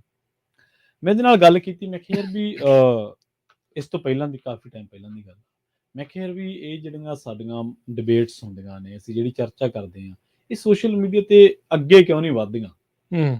ਉਹ ਕਹਿੰਦਾ ਉਹਨੇ ਇੱਕ ਰੀਜ਼ਨ ਦੱਸਿਆ, ਉਹ ਕਹਿੰਦਾ ਕਿ ਇਹਦਾ ਕਾਰਨ ਇਹ ਹੈ ਕਿ ਜਿਹੜੀ ਫੇਸਬੁੱਕ ਹੈ ਖਾਸ ਤੌਰ ਤੇ, ਕਿਉਂਕਿ ਫੇਸਬੁੱਕ ਯੂਜ਼ਰਸ ਦੀ ਗਿਣਤੀ ਸਭ ਤੋਂ ਜ਼ਿਆਦਾ ਜੇ ਦੇਖਿਆ ਜਾਵੇ ਤਾਂ, ਮੋਸਟਲੀ ਇੰਸਟਾਗ੍ਰਾਮ ਸ਼ਾਇਦ ਹੁਣ ਛੱਡ ਗਿਆ ਹੋਣਾ ਫੇਸਬੁੱਕ ਨੂੰ ਪਿੱਛੇ, ਪਰ ਜੇ ਪੋਲੀਟੀਕਲੀ ਤੌਰ ਤੇ ਦੇਖਿਆ ਜਾਵੇ ਤਾਂ ਉਹਨੇ ਦੱਸੀ ਇੱਕ ਬੜੀ ਰੌਚਕ ਗੱਲ ਰਾਜ ਜੀ। ਉਹ ਕਹਿੰਦਾ ਕਿ ਇਹਦਾ ਐਲਗੋਰਿਦਮ ਇਹ ਕਹਿੰਦਾ ਕਿ ਇਹ ਕਿਤੇ ਪਬਲਿਕ ਓਪੀਨੀਅਨ ਨਾ ਚੇਂਜ ਕਰ ਦੇਵੇ।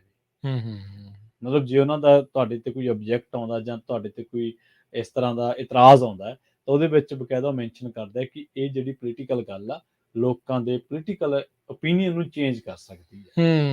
ਸੋ ਇੱਥੋਂ ਤੱਕ ਵੀ ਉਹਨਾਂ ਦੀ ਜਿਹੜੀ ਸਟੱਡੀ ਆ, ਔਰ ਬਕਾਇਦਾ ਹੁਣ ਤਾਂ YouTube ਤੇ ਤੁਸੀਂ ਜਾਓਗੇ ਤੁਹਾਨੂੰ ਪਤਾ ਲੱਗੂਗਾ ਕਿ ਜਿਹੜੇ ਯੂਟਿਊਬਰ ਨੇ ਉਹਨਾਂ ਦੀ ਇੱਕ ਹੋਰ ਦੱਸ ਦੇਣਾ ਤੁਹਾਨੂੰ ਗੱਲ ਜੀ ਉਹਦੇ ਵਿੱਚ ਇੱਕ ਇਹ ਆਉਂਦੀ ਚੀਜ਼ ਕਿ ਤੁਹਾਨੂੰ ਕਿਹੜੇ ਦੇਸ਼ਾਂ 'ਚ ਦੇਖਿਆ ਜਾਂਦਾ ਮੋਸਟਲੀ ਜ਼ਿਆਦਾ, ਤੇ ਕਿਹੜਾ ਤੁਹਾਡਾ ਏਜ ਗਰੁੱਪ ਆ ਉਹ ਤੁਹਾਡੇ ਕੰਟੈਂਟ ਨੂੰ ਸਟੈਟਿਸਟਿਕ ਐਨਾਲਿਸਿਸ ਜਿਹੜਾ ਹੁਣ ਪੂਰਾ ਹੋ ਗਿਆ। ਤੇ ਉਹ ਹੁਣ ਉਹਨਾਂ ਨੇ ਕੀ ਕੀਤਾ, ਜਿਹੜੇ ਯੂਟਿਊਬਰ ਨੇ ਉਹਨਾਂ ਨੇ ਮੋਸਟਲੀ ਉਹੀ ਚੀਜ਼ਾਂ ਪੇਸ਼ ਕਰਨੀਆਂ ਸ਼ੁਰੂ ਕਰ ਦਿੱਤੀਆਂ। ਸਟੱਡੀ ਕੀਤੀ ਇਹੀ ਚੀਜ਼ ਪੋਲੀਟੀਕਲ ਲੋਕਾਂ ਨੇ ਕਰਤੀ।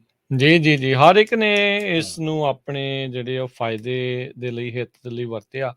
ਚਲੋ ਜਦੋਂ ਇਹ ਸੋਸ਼ਲ ਮੀਡੀਆ ਆਜ਼ਾਦ ਹੋਇਆ ਸੀ, ਕਹਿਣਾ ਤਾਂ ਇਹੀ ਸੀਗਾ ਵੀ ਦੇਖੋ ਇੰਨੀ ਦੂਰ ਵਸਦੀ ਦੁਨੀਆ ਆ, ਲੋਕਾਂ ਨੂੰ ਇੱਕ ਦੂਜੇ ਦੇ ਨਾਲ ਨੇੜਤਾ ਜਿਹੜੀ ਮਹਿਸੂਸ ਹੋਵੇ, ਪਰ ਇਸ ਦੇ ਵਿੱਚ ਜਿਹੜਾ ਡਾਟਾ ਇਨਵੋਲਵ ਹੋ ਗਿਆ ਹਰ ਇੱਕ ਬੰਦੇ ਦਾ, ਜਿਸ ਦੇ ਵਿੱਚ ਉਸਦੀ ਉਮਰ, ਉਸਦੇ ਇੰਟਰਸਟ, ਉਸਦਾ ਲਿੰਗ, ਉਹ ਕਿੰਨੇ ਜਾਣਿਆਂ ਨਾਲ ਰਹਿੰਦਾ, ਕਿੰਨੇ ਇਹਦੇ ਮਿੱਤਰ ਆ, ਕਿੰਨੇ ਉਹ ਸਾਰਾ ਕੁਛ ਆ, ਉਸ ਨੇ ਇੰਨਾ ਕੁ ਜ਼ਿਆਦਾ ਉਸ ਡਾਟੇ ਦਾ ਮੁੱਲ ਵਧਾ ਦਿੱਤਾ। ਹਰ ਇੱਕ ਕੰਪਨੀ ਉਸ ਡਾਟੇ ਦੇ ਮਗਰ ਜਿਹੜੀ ਉਹ ਪੈ ਗਈ। 10-12 ਸਾਲਾਂ ਦੇ ਵਿੱਚ ਮੈਂ ਦੇਖਿਆ ਵੀ ਸੋਸ਼ਲ ਮੀਡੀਆ ਦੇ ਵਿੱਚ ਬਿਗ ਡਾਟਾ ਮਾਈਨਿੰਗ ਇੱਕ ਮੇਨ ਸਟ੍ਰੀਮ ਸਟੱਡੀ ਜਿਹੜੀ ਆ ਉਸ ਚੀਜ਼ ਦੇ ਉੱਤੇ ਹੁਣ ਜਿਹੜੀ ਉਹ ਲੱਗ ਗਈ ਆ। ਸੋਸ਼ਲ ਮੀਡੀਆ ਦੇ ਪ੍ਰਭਾਵ ਤਾਂ ਹੁਣ ਇਦਾਂ ਦੇ ਆ, ਬੱਚਿਆਂ ਨੂੰ ਡਿਸਟਰੈਕਟ ਬੱਚਿਆਂ ਨੂੰ ਕੀ ਸਾਰਿਆਂ ਨੇ, ਛੋਟੀ ਤੋਂ ਲੈ ਕੇ ਵੱਡੀ ਉਮਰ ਦੇ ਜਿਹੜੇ ਉਹ ਡਿਸਟਰੈਕਟ ਹੁੰਦੇ ਆ। ਉਹਨਾਂ ਦੀ ਸੌਣ ਦੀ ਜਿਹੜੀ ਵਿਧੀ ਆ ਉਹ ਆ, ਤੇ ਜਿਹੜੀ ਤੁਸੀਂ ਸਾਈਬਰ ਬੁਲਿੰਗ ਦੀ ਆ ਉਹਨੂੰ ਐਕਸਪੋਜ਼ ਹੋ ਜਾਂਦੇ ਆ। ਬਹੁਤ ਸਾਰੇ ਅਜਿਹੇ ਜਿਹੜੇ ਇੰਟਰਨੈਟ ਵਾਰੀਅਰ ਹੁੰਦੇ ਆ ਨਾ, ਉਹ ਲੋਕਾਂ ਨੂੰ ਗਾਲਾਂ ਕੱਢਦੇ ਆ ਉੱਥੇ ਬੈਠੇ, ਜਾਂ ਤੈਨੂੰ ਤੇਰੀ ਦਿੱਖ ਦੇ ਕਰਕੇ, ਰੰਗ ਦੇ ਕਰਕੇ, ਤੇਰੀ ਨਸਲ ਦੇ ਕਰਕੇ, ਜਾਂ ਕੁਛ ਇਦਾਂ ਦੇ ਕਰਕੇ ਨਾ, ਉਹ ਉਸ ਬੰਦੇ ਦੇ ਉੱਤੇ ਉਹ ਮਾੜਾ ਪ੍ਰਭਾਵ ਜਿਹੜਾ ਪਾਉਂਦੇ ਆ। ਇੱਥੋਂ ਤੱਕ ਵੀ ਆਪਾਂ ਕਿੰਨੀ ਵਾਰੀ ਦੇਖਿਆ ਵੀ ਸੋਸ਼ਲ ਮੀਡੀਆ ਨੇ ਬਹੁਤ ਸਾਰੇ ਲੋਕਾਂ ਨੂੰ ਸੁਸਾਈਡ ਵੱਲ ਨੂੰ ਧੱਕ ਦਿੱਤਾ। ਬਲੂ ਵੇਲ ਜਿਹੜੀ ਗੇਮ ਸੀਗੀ, ਕਿਸ ਤਰੀਕੇ ਦੇ ਨਾਲ ਜਿਹੜੇ ਉਹ ਚੈਲੰਜਿਸ ਜਿਹੜੇ ਉਹ ਕਰਕੇ ਲੋਕਾਂ ਨੂੰ ਆਪ ਮਰਨ ਵੱਲ ਨੂੰ ਜਿਹੜਾ ਉਹਨਾਂ ਨੇ ਇਹ ਧੱਕ ਦਿੱਤਾ। ਸੋ ਇਹ ਸੋਸ਼ਲ ਮੀਡੀਆ ਦੇ ਜਿਹੜੇ ਪ੍ਰਭਾਵ ਆ ਨਾ, ਇਹ ਬੜੇ ਅਨਰੀਅਲਿਸਟਿਕ ਇਸ ਟਾਈਮ ਬਣਦੇ ਜਿਹੜੇ ਉਹ ਜਾ ਰਹੇ ਆ। ਸੋ ਤੇ ਤੁਸੀਂ ਵੀ ਆਪਣੇ ਵਿਚਾਰ ਸਾਂਝੇ ਕਰ ਸਕਦੇ ਹੋ 408-272-5200 ਦੇ ਉੱਤੇ ਕਾਲ ਕਰਕੇ। ਬਿਲਕੁਲ ਤੁਸੀਂ ਇਸ ਨੰਬਰ ਤੇ ਕਾਲ ਕਰ ਸਕਦੇ ਹੋ। ਔਰ ਆਪਾਂ ਚਰਚਾ ਕਰ ਰਹੇ ਹਾਂ ਸੋਸ਼ਲ ਮੀਡੀਆ ਦੇ ਉੱਤੇ, ਜਾਂ ਸੋਸ਼ਲ ਮੀਡੀਆ ਨੇ ਆਪਣੀ ਜ਼ਿੰਦਗੀ ਨੂੰ ਕਿਵੇਂ ਬਦਲਿਆ। ਇਹਦੇ ਸਕਾਰਾਤਮਕ ਪੱਖ ਇਹ ਨੇ ਕਿ ਤੁਸੀਂ ਵਿਸ਼ਵ ਦੇ ਵਿੱਚ ਕਿਤੇ ਵੀ ਬੈਠੇ ਕਿਸੇ ਦੇ ਨਾਲ ਵੀ ਜੁੜ ਸਕਦੇ ਹੋ, ਗੱਲਬਾਤ ਕਰ ਸਕਦੇ ਹੋ। ਪਰ ਅਸਲ ਦੇ ਵਿੱਚ ਗੱਲ ਇਹ ਹੈ ਕਿ ਇਹਦੇ ਜਿਹੜੀ ਤੁਹਾਡੀ ਇੱਕ ਆਈਡੀ ਹੈ, ਉਹ ਇੱਕ ਆਈਡੀ ਨਹੀਂ, ਉਹ ਕਿਸੇ ਦਾ ਡਾਟਾ ਬਣ ਚੁੱਕੀ ਹੈ। ਹੁਣ ਤੁਹਾਡੇ ਇੰਟਰਸਟ ਕੀ ਨੇ, ਤੁਸੀਂ ਮਿਲਦੇ ਕਿਹਨਾਂ ਨੂੰ, ਪੋਲੀਟੀਕਲੀ ਕੀ ਸੋਚਦੇ ਹੋ, ਸਿਸਟਮੈਟਿਕਲੀ ਕੀ ਸੋਚਦੇ ਹੋ, ਕਿਹੋ ਜਿਹੀਆਂ ਪੋਸਟਾਂ ਪਾਉਣੀਆਂ, ਫੈਸ਼ਨ ਵਾਲੀਆਂ ਪਾਓਗੇ ਤਾਂ ਫੈਸ਼ਨ ਦੀਆਂ ਜਿਹੜੀਆਂ ਵੈਬਸਾਈਟਸ ਨੇ ਜਿਨ੍ਹਾਂ ਨੇ ਆਪਣਾ ਸਮਾਨ ਵੇਚਣਾ, ਤਾਂ ਐਲਗੋਰਿਦਮ ਦੇ ਮੁਤਾਬਕ ਉਹ ਤੁਹਾਡੀ ਜਿਹੜੀ ਟਾਈਮ ਲਾਈਨ ਆ, ਜਾਂ ਤੁਹਾਡੇ ਜਿਹੜੇ ਉਹ ਜਿਹਨੂੰ ਆਪਾਂ ਸਕਰੋਲ ਕਰਦੇ ਹਾਂ, ਉਹਦੇ 'ਤੇ ਉਹੀ ਚੀਜ਼ਾਂ ਆਉਣ ਲੱਗ ਪੈਣਗੀਆਂ। ਔਰ ਆਪਾਂ ਨੈਰੇਟਿਵ ਦੀ ਗੱਲ ਕਰਦੇ ਸੀ, ਸੋਸ਼ਲ ਮੀਡੀਆ ਇੱਕ ਨੈਰੇਟਿਵ ਪੇਸ਼ ਕਰਨ ਦਾ ਇੱਕ ਬਹੁਤ ਵੱਡਾ ਜਿਹੜਾ ਉਹ ਜ਼ਰੀਆ ਬਣ ਚੁੱਕਿਆ। ਕੱਲ ਇਹ ਨਹੀਂ, ਮੈਂ ਇਹਦੇ ਵਿੱਚ ਸੌਰੀ ਮੈਂ ਤੁਹਾਨੂੰ ਵਿੱਚ ਕੱਟ ਰਿਹਾ, ਐਡ ਕਰਦਾ ਮੈਂ ਇਹਦੇ ਵਿੱਚ ਰਿਊਮਰ, ਅਫਵਾਹਾਂ ਫੈਲਾਉਣ ਦਾ ਸਭ ਤੋਂ ਵੱਡਾ ਕੇਂਦਰ ਹੁਣ ਹੋਰ ਕੁਛ ਨਹੀਂ ਹੈ ਸੋਸ਼ਲ ਮੀਡੀਆ। ਮੇਰੇ ਦਿਮਾਗ ਦੇ ਵਿੱਚ ਕੁਛ ਵੀ ਆਇਆ ਮੈਂ ਚੱਕ ਕੇ ਕਹਿਣ ਲੱਗ ਜਾਣਾ ਵੀ ਆਹ ਚੀਜ਼ ਹੋ ਗਈ। ਕੁਛ ਸਮਾਂ ਪਹਿਲਾਂ ਆਇਆ ਉਹ ਸੇਬਾਂ ਦੇ ਉੱਤੇ ਜੀ ਆਹ ਲਾਤਾ ਉਹਨਾਂ ਨੇ, ਨਾ ਕਿਸੇ ਨੇ ਰਿਸਰਚ ਕਰਨੀ, ਨਾ ਕੁਛ ਕਰਨਾ। ਨਹੀਂ ਮਤਲਬ ਕਾਲ ਤਾਂ ਇੱਥੋਂ ਤੱਕ ਆ ਵੀ ਉਹ ਅੱਜ ਮੈਂ ਤਸਵੀਰ ਵੇਖ ਰਿਹਾ ਸੀਗਾ ਮੁੱਖ ਮੰਤਰੀ ਸਾਹਿਬ ਦੀ ਤੇ ਸਾਬਕਾ ਮੁੱਖ ਮੰਤਰੀ ਦੀ, ਚਰਨਜੀਤ ਚੰਨੀ ਦੀ, ਪੈਰੀ ਹੱਥ ਲਾਉਣ ਵਾਲੀ। ਉਹ ਚਲੋ ਇੱਕ ਬਹੁਤ ਚੰਗੀ ਗੱਲ ਹੈ, ਇੱਕ ਬਹੁਤ ਚੰਗਾ ਗੈਸਚਰ ਆ। ਕਾਲ ਤੱਕ ਆਪਾਂ ਨੂੰ ਪਤਾ ਹੈ ਕਿ ਕੀ ਰੁਤਬਾ ਆ, ਇਹ ਬਹੁਤ ਵੱਡੀ ਗੱਲ ਹੈ। ਚਲੋ ਜਿਹੜਾ ਬੰਦਾ ਉਹਦਾ ਜਥੇਦਾਰ ਲੱਗਿਆ ਹੋਇਆ ਅਕਾਲ ਤਖਤ ਸਾਹਿਬ ਦਾ, ਤੇ ਉਹਦਾ ਵੀ ਰੁਤਬਾ ਬਹੁਤ ਵੱਡਾ, ਉਹਦੇ ਕਰਕੇ ਹੀ ਹੈ। ਤੇ ਚਲੋ ਪੈਰੀ ਹੱਥ ਲਾ ਤੇ ਵਧੀਆ ਗੈਸਚਰ ਆ, ਪਰ ਦੇਖੋ ਸੋਸ਼ਲ ਮੀਡੀਆ ਤੋਂ ਤਸਵੀਰ ਕੁਛ ਹੀ ਘੰਟਿਆਂ ਦੇ ਵਿੱਚ ਕਿੰਨੀ ਵਾਇਰਲ ਹੋਈ, ਔਰ ਉਹਨੂੰ ਪੇਸ਼ ਕੀਤਾ ਗਿਆ ਕਿ ਹੁਣ ਦੇ ਮੁੱਖ ਮੰਤਰੀ ਸਾਹਿਬ ਨੇ, ਜਦ ਕਿ ਉਹ ਲੋਈ ਲਈ ਹੋਈ ਆ, ਹੁਣ ਜੇ ਗਰਮੀ ਦੇ ਵਿੱਚ ਲੋਈ ਕਿੱਥੋਂ ਲੈਣਗੇ ਕੋਈ ਹਾਂਜੀ, ਉਹ ਪੁਰਾਣੀ ਤਸਵੀਰ ਪੁਰਾਣੀ ਜਿਹੜੀ ਤਸਵੀਰ। ਕੱਲ ਦੀ ਆਪਾਂ ਗੱਲ ਕਰਦੇ ਸੀਗੇ ਵੀ ਹਾਂਜੀ ਸੋਸ਼ਲ ਮੀਡੀਆ ਦੇ ਵਿੱਚ ਵਾਇਰਲ ਹੋਈ ਵੀਡੀਓ ਨੇ ਐਮਐਲਏ ਵਿਧਾਇਕਾ ਸਾਹਿਬ ਜੀ। ਨੂੰ ਜਿੱਦਾਂ ਜੋ ਘਰੇਲੂ ਹਿੰਸਾ ਦਾ ਸ਼ਿਕਾਰ ਹੋਏ ਆ ਹਾਂਜੀ ਵੀ ਉਹ ਕਿੱਦਾਂ ਪਹੁੰਚ ਗਈ, ਕਿੱਥੇ ਤੱਕ ਪਹੁੰਚ ਗਈ, ਹਾਂਜੀ, ਕਿੱਥੇ ਤੱਕ ਬਿਲਕੁਲ। ਗੱਲ ਜਿਹੜੀ ਉਹ ਆਪੜ ਗਈ ਆ। ਅੱਜ ਉਹਦਾ ਨਾਲ ਸੀਗੇ ਉਹ ਮੁੱਖ ਮੰਤਰੀ ਸਾਹਿਬ ਦੇ, ਪਤਾ ਨਹੀਂ ਉਹ ਕੋਈ ਉਹਨਾਂ ਦਾ ਆਪਸੀ ਘਰੇਲੂ ਜਿਹੜਾ ਉਹ ਸਮਝੌਤਾ ਉੱਥੇ ਹੋਇਆ ਹੈ ਜਾਂ ਨਹੀਂ ਹੋਇਆ, ਜੀ। ਪਰ ਉਹ ਉਸ ਚੀਜ਼ ਸੀਗੀ। ਸੋ ਇਹ ਸੋਸ਼ਲ ਤੁਸੀਂ ਮੀਡੀਆ ਆਹ ਮਨਦੀਪ ਕੌਰ ਵਾਲੀ ਜਿਹੜੀ ਘਟਨਾ ਸੀ ਸੁਸਾਈਡ ਵਾਲੀ, ਜੀ ਜੀ ਜੀ ਵੀਡੀਓ ਆਉਣ ਨਾਲ ਲੋਕਾਂ ਦੇ ਮਨਾਂ ਤੇ ਕਿਵੇਂ ਮਿੰਟਾਂ ਸਕਿੰਟਾਂ ਦੇ ਵਿੱਚ ਅਸਰ ਗਿਆ। ਹਾਂਜੀ ਹਾਂਜੀ ਜੀ ਬਿਲਕੁਲ। ਇਹੀ ਨਹੀਂ, ਪਰ ਬਾਅਦ ਦੇ ਵਿੱਚ ਆਪਾਂ ਇਹ ਦੇਖਿਆ ਵੀ ਜਿਹੜਾ ਹਿੰਸਾ ਕਰਦਾ ਸੀ, ਜਿਹੜਾ ਕੁੱਟਮਾਰ ਕਰਦਾ ਸੀ, ਇੱਕ ਤੇ ਰੋਦੇ ਉਹਨੂੰ ਸੋਸ਼ਲ ਮੀਡੀਆ ਦਾ ਪਲੇਟਫਾਰਮ ਮਿਲਣ ਦੇ ਕਰਕੇ ਉਹਨੇ ਆਪਣੇ ਆਪ ਨੂੰ ਧੋਣ ਦੀ ਕੋਸ਼ਿਸ਼ ਕੀਤੀ ਹਾਂ ਬਿਲਕੁਲ ਕਿ ਇਸ ਤਰੀਕੇ ਦੇ ਨਾਲ, ਹਨਾ ਵੀ ਜੀ। ਉਹ ਕੀਤਾ। ਸੋ ਸੋਸ਼ਲ ਮੀਡੀਆ ਬੜਾ ਹੀ ਇੱਕ ਨਾ ਵੱਡੀ ਜਿਹੜੀ ਇਸ ਟਾਈਮ ਪਹੁੰਚ ਰੱਖਦਾ ਆ ਰੱਖਦਾ ਬਿਲਕੁਲ ਲੋਕਾਂ ਤੱਕ, ਜਿਹੜੀ ਉਹ ਪਹੁੰਚ ਰੱਖਦਾ, ਪਰ ਜੇ ਉਹ ਸਕਾਰਾਤਮਕ ਰਵੇ ਤਾਂ ਬਹੁਤ ਚੰਗੀ ਗੱਲ ਆ। ਹਾਂਜੀ, ਤੁਸੀਂ ਇੱਕ ਖਬਰ ਸੁਣੀ ਹੋਣੀ ਹੈ ਕਿ ਕਈ ਨਕਲੀ ਫੇਕ ਆਈਡੀਆਂ ਦਾ ਪਰਦਾਫਾਸ਼ ਹੋਇਆ, ਐਕਸਪੋਜ਼ ਹੋਈਆਂ ਨੇ ਉਹਨਾਂ ਦੇ ਬਾਰੇ, ਔਰ ਉਹ ਮੋਸਟਲੀ ਸੀਗੀਆਂ ਸਿੱਖਾਂ ਦੇ ਨਾਮ ਉੱਤੇ ਫਲਾਨਾ ਸਿੰਘ ਜਦ ਕਿ ਉਹ ਫੇਕ ਸੀਗੀਆਂ। ਤਾਂ ਉਹਦੇ ਜ਼ਰੀਏ ਕੀ ਸੀਗਾ, ਉਹ ਵੀ ਇੱਕ ਨੈਰੇਟਿਵ ਸੀਗਾ ਕਿ ਉਹ ਭਾਰਤੀ ਸਟੇਟ ਨੇ ਭਾਰਤੀ ਸਟੇਟ ਦਾ ਸੀਗਾ। ਨੈਰੇਟਿਵ ਦੀ ਗੱਲ ਮੈਂ ਤਾਂ ਕਰ ਰਿਹਾ ਸੀਗਾ ਕਿਉਂਕਿ ਮੇਰੇ ਯਾਦ ਆ ਗਿਆ ਕਿ ਜਦੋਂ 80 ਦੇ ਦਹਾਕੇ ਦੇ ਵਿੱਚ ਐਂਟੀ ਸਿੱਖ ਇੱਕ ਨੈਰੇਟਿਵ ਤੇ ਬਹੁਤ ਤਕੜਾ ਕੰਮ ਹੋਇਆ, ਈਵਨ ਕਿ ਇੰਟਰਨੈਸ਼ਨਲ ਏਜੰਸੀਜ਼ ਦੇ ਨਾਲ ਮਿਲ ਕੇ। ਖੇਤੀ ਅੰਦੋਲਨ ਦੇ ਤੁਸੀਂ ਵੇਖ ਲਓ ਵੀ ਉਸ ਤੋਂ 40 ਸਾਲ ਬਾਅਦ ਵੀ ਸਟੇਟ ਨੈਰੇਟਿਵ ਉਹੀ ਰਹਿੰਦਾ ਵਾ, ਕਦੇ ਨਹੀਂ ਬਦਲਦਾ। ਉਸ ਦੇ ਵਿੱਚ ਵੀ ਉਹੀ ਖਾਲਿਸਤਾਨੀ ਪਾਕਿਸਤਾਨੀ ਐਂਗਲ, ਸਾਰਾ ਕੁਝ ਐਂਗਲ। ਪਰ ਇੱਥੇ ਸੋਸ਼ਲ ਮੀਡੀਆ ਤੇ ਫਾਈਟ ਹੋਈ, ਟਰੈਕਟਰ ਟੂ ਟਵਿੱਟਰ ਵਰਗੇ ਆਏ, ਤੇ ਜੇ ਆਮ ਲੋਕ ਇਨਵੋਲਵ ਹੋਏ, ਜੇ ਉਹਨਾਂ ਟਾਈਮਾਂ 'ਚ ਵੀ ਸਾਡੇ ਕੋਲੇ ਨੈਰੇਟਿਵ ਨੂੰ ਤੋੜਨ ਦਾ ਕੋਈ ਜ਼ਰੀਆ ਹੁੰਦਾ ਤਾਂ ਸ਼ਾਇਦ ਉਹ ਤੋੜ ਪਾਉਂਦੇ। ਤਾਂ ਹੀ ਤਾਂ ਦੇਖੋ ਪ੍ਰਵੀਨ, ਇਸ ਟਾਈਮ ਜਿਹੜੇ ਅਥਾਰਟੇਰੀਅਨ ਰਾਜ ਬਣ ਰਹੇ ਆ ਨਾ, ਹਾਂਜੀ, ਵੀ ਜਿਹੜਾ ਬੰਦਾ ਇੱਕ ਕਹਿੰਦਾ ਆ ਵੀ ਮੋਦੀ ਵਰਗਾ, ਜੇ ਆਪਾਂ ਕਹਿ ਦਈਏ ਉਦਾਹਰਨ ਦੇਣੀ ਹੋਵੇ, ਪੋਤਿਨ ਆ ਗਿਆ, ਜੀ ਜਿੰਗਪਿੰਗ ਹੋ ਗਏ, ਉਹ ਕਹਿੰਦੇ ਆ ਵੀ ਸਾਡਾ ਕੰਟਰੋਲ ਹੋਵੇ ਸੋਸ਼ਲ ਮੀਡੀਆ ਤੇ, ਨੈਰੇਟਿਵ ਅਸੀਂ ਸੈੱਟ ਕਰ ਸਕੀਏ। ਸੋ ਜਿੰਨੀ ਦੇਰ ਤੱਕ, ਕਿਉਂਕਿ ਸੋਸ਼ਲ ਮੀਡੀਆ ਨੂੰ ਆਜ਼ਾਦ ਰੱਖ ਪਾਉਣਾ ਇਹ ਬੜਾ ਔਖਾ, ਕਿਉਂਕਿ ਕਾਰਪੋਰੇਟ ਗਰੀਡ ਇੱਕ ਏਡੀ ਅਜਿਹੀ ਚੀਜ਼ ਆ, ਉਹਨਾਂ ਨੇ ਆਪਣਾ ਜਿਹੜਾ ਪਲੇਟਫਾਰਮ ਆ ਉਸ ਤੋਂ ਕਮਾਈ ਕਰਨ ਦਾ ਸਾਧਨ ਆ। ਜਿੰਨਾ ਮਰਜ਼ੀ ਜਿਹੜਾ ਆ ਉਹ ਰੌਲਾ ਪਾਈ ਜਾਣ ਵੀ ਅਸੀਂ ਲੋਕਾਂ ਦੀ ਭਲਾਈ ਲਈ, ਲੋਕਾਂ ਦੇ ਇਕੱਠ ਦੇ ਲਈ, ਤੇ ਉਹ ਚੀਜ਼ ਆ, ਪਰ ਨਹੀਂ ਆ। ਕੈਂਬਰਿਜ ਐਨਾਲਿਟਿਕਾ ਨੂੰ ਲੈ ਕੇ ਦੇਖ ਲਓ, ਰੀਸੈਂਟਲੀ ਆਈ ਰਿਪੋਰਟ, ਫੇਸਬੁੱਕ ਦੀ ਅੰਦਰੂਨੀ ਰਿਪੋਰਟ ਸੀਗੀ ਵੀ ਟੀਨੇਜਰਸ ਤੇ ਖਾਸ ਕਰਕੇ ਕੁੜੀਆਂ ਦੇ ਉੱਤੇ ਉਹ ਕਿੰਨਾ ਭੈੜਾ ਪ੍ਰਭਾਵ ਜਿਹੜਾ ਇਹ ਇੰਸਟਾਗ੍ਰਾਮ ਪਾ ਰਿਹਾ ਆ। ਜਿਹੜੀ ਮੈਟਾ ਕੰਪਨੀ ਆ ਉਸ ਦਾ, ਜਿਹੜੀ ਇਹ ਪੇਰੈਂਟ ਜਿਹੜੀ ਉਸਦੀ ਇੱਕ ਕੰਪਨੀ ਉਸਦੇ ਅੰਡਰ ਚੱਲਦੀ ਆ, ਜਿਹਦੇ ਨਾਲ ਹੀ ਫੇਸਬੁੱਕ ਆ, ਵੀ ਉਹ ਉਹਨਾਂ ਨੂੰ ਸੁਸਾਈਡ ਵੱਲ ਨੂੰ, ਡਿਪਰੈਸ਼ਨ ਵੱਲ ਨੂੰ ਉਹ ਧੱਕ ਰਿਹਾ। ਉਹਨਾਂ ਨੇ ਰਿਪੋਰਟ ਖੁਰਦ-ਬੁਰਦ ਕਰਨ ਦੀ ਜਿਹੜੀ ਉਹ ਕੋਸ਼ਿਸ਼ ਕੀਤੀ। ਸੋ ਸੋਸ਼ਲ ਮੀਡੀਆ ਦਾ ਉਹ ਜਿੰਨਾ ਮਰਜ਼ੀ ਸੱਚੇ ਬਣਨ ਦੀ ਕੋਸ਼ਿਸ਼ ਕਰਨ, ਬੰਦਾ ਕੀ ਆ ਨਾ ਵੀ ਜਦੋਂ ਤਾਂ ਉਹਦੇ ਹਿੱਤਾਂ ਦੇ ਨਾਲ ਉਹ ਜੁੜ ਕੇ ਚੱਲਦਾ ਆ, ਉਹ ਕਹਿੰਦਾ ਵੀ ਸੋਸ਼ਲ ਮੀਡੀਆ ਨਾਲ ਨਾਂ ਦੀ ਚੀਜ਼ ਕੋਈ ਨਹੀਂ। ਜਦੋਂ ਕਦੇ ਉਹਦੇ ਉਲਟ ਆ ਜਾਂਦਾ ਕਿ ਯਾਰ ਇਹਨਾਂ ਨੇ ਗੰਦ ਪਾਇਆ, ਇਹੀ ਹੈ ਨਾ। ਇਸ ਨੂੰ ਆਪਾਂ ਇਸ ਹਿਸਾਬ ਨਾਲ ਨਹੀਂ ਦੇਖਦੇ ਵੀ ਮੋਸਟਲੀ ਜਿਹੜਾ ਸੋਸ਼ਲ ਮੀਡੀਆ ਆ ਉਹ ਜਿਹੜਾ ਉਹ ਬਹੁਤੀ ਸਕਾਰਾਤਮਕ ਭੂਮਿਕਾ ਨਹੀਂ ਨਿਭਾ ਰਿਹਾ, ਉਹ ਨੈਗੇਟਿਵ ਆ।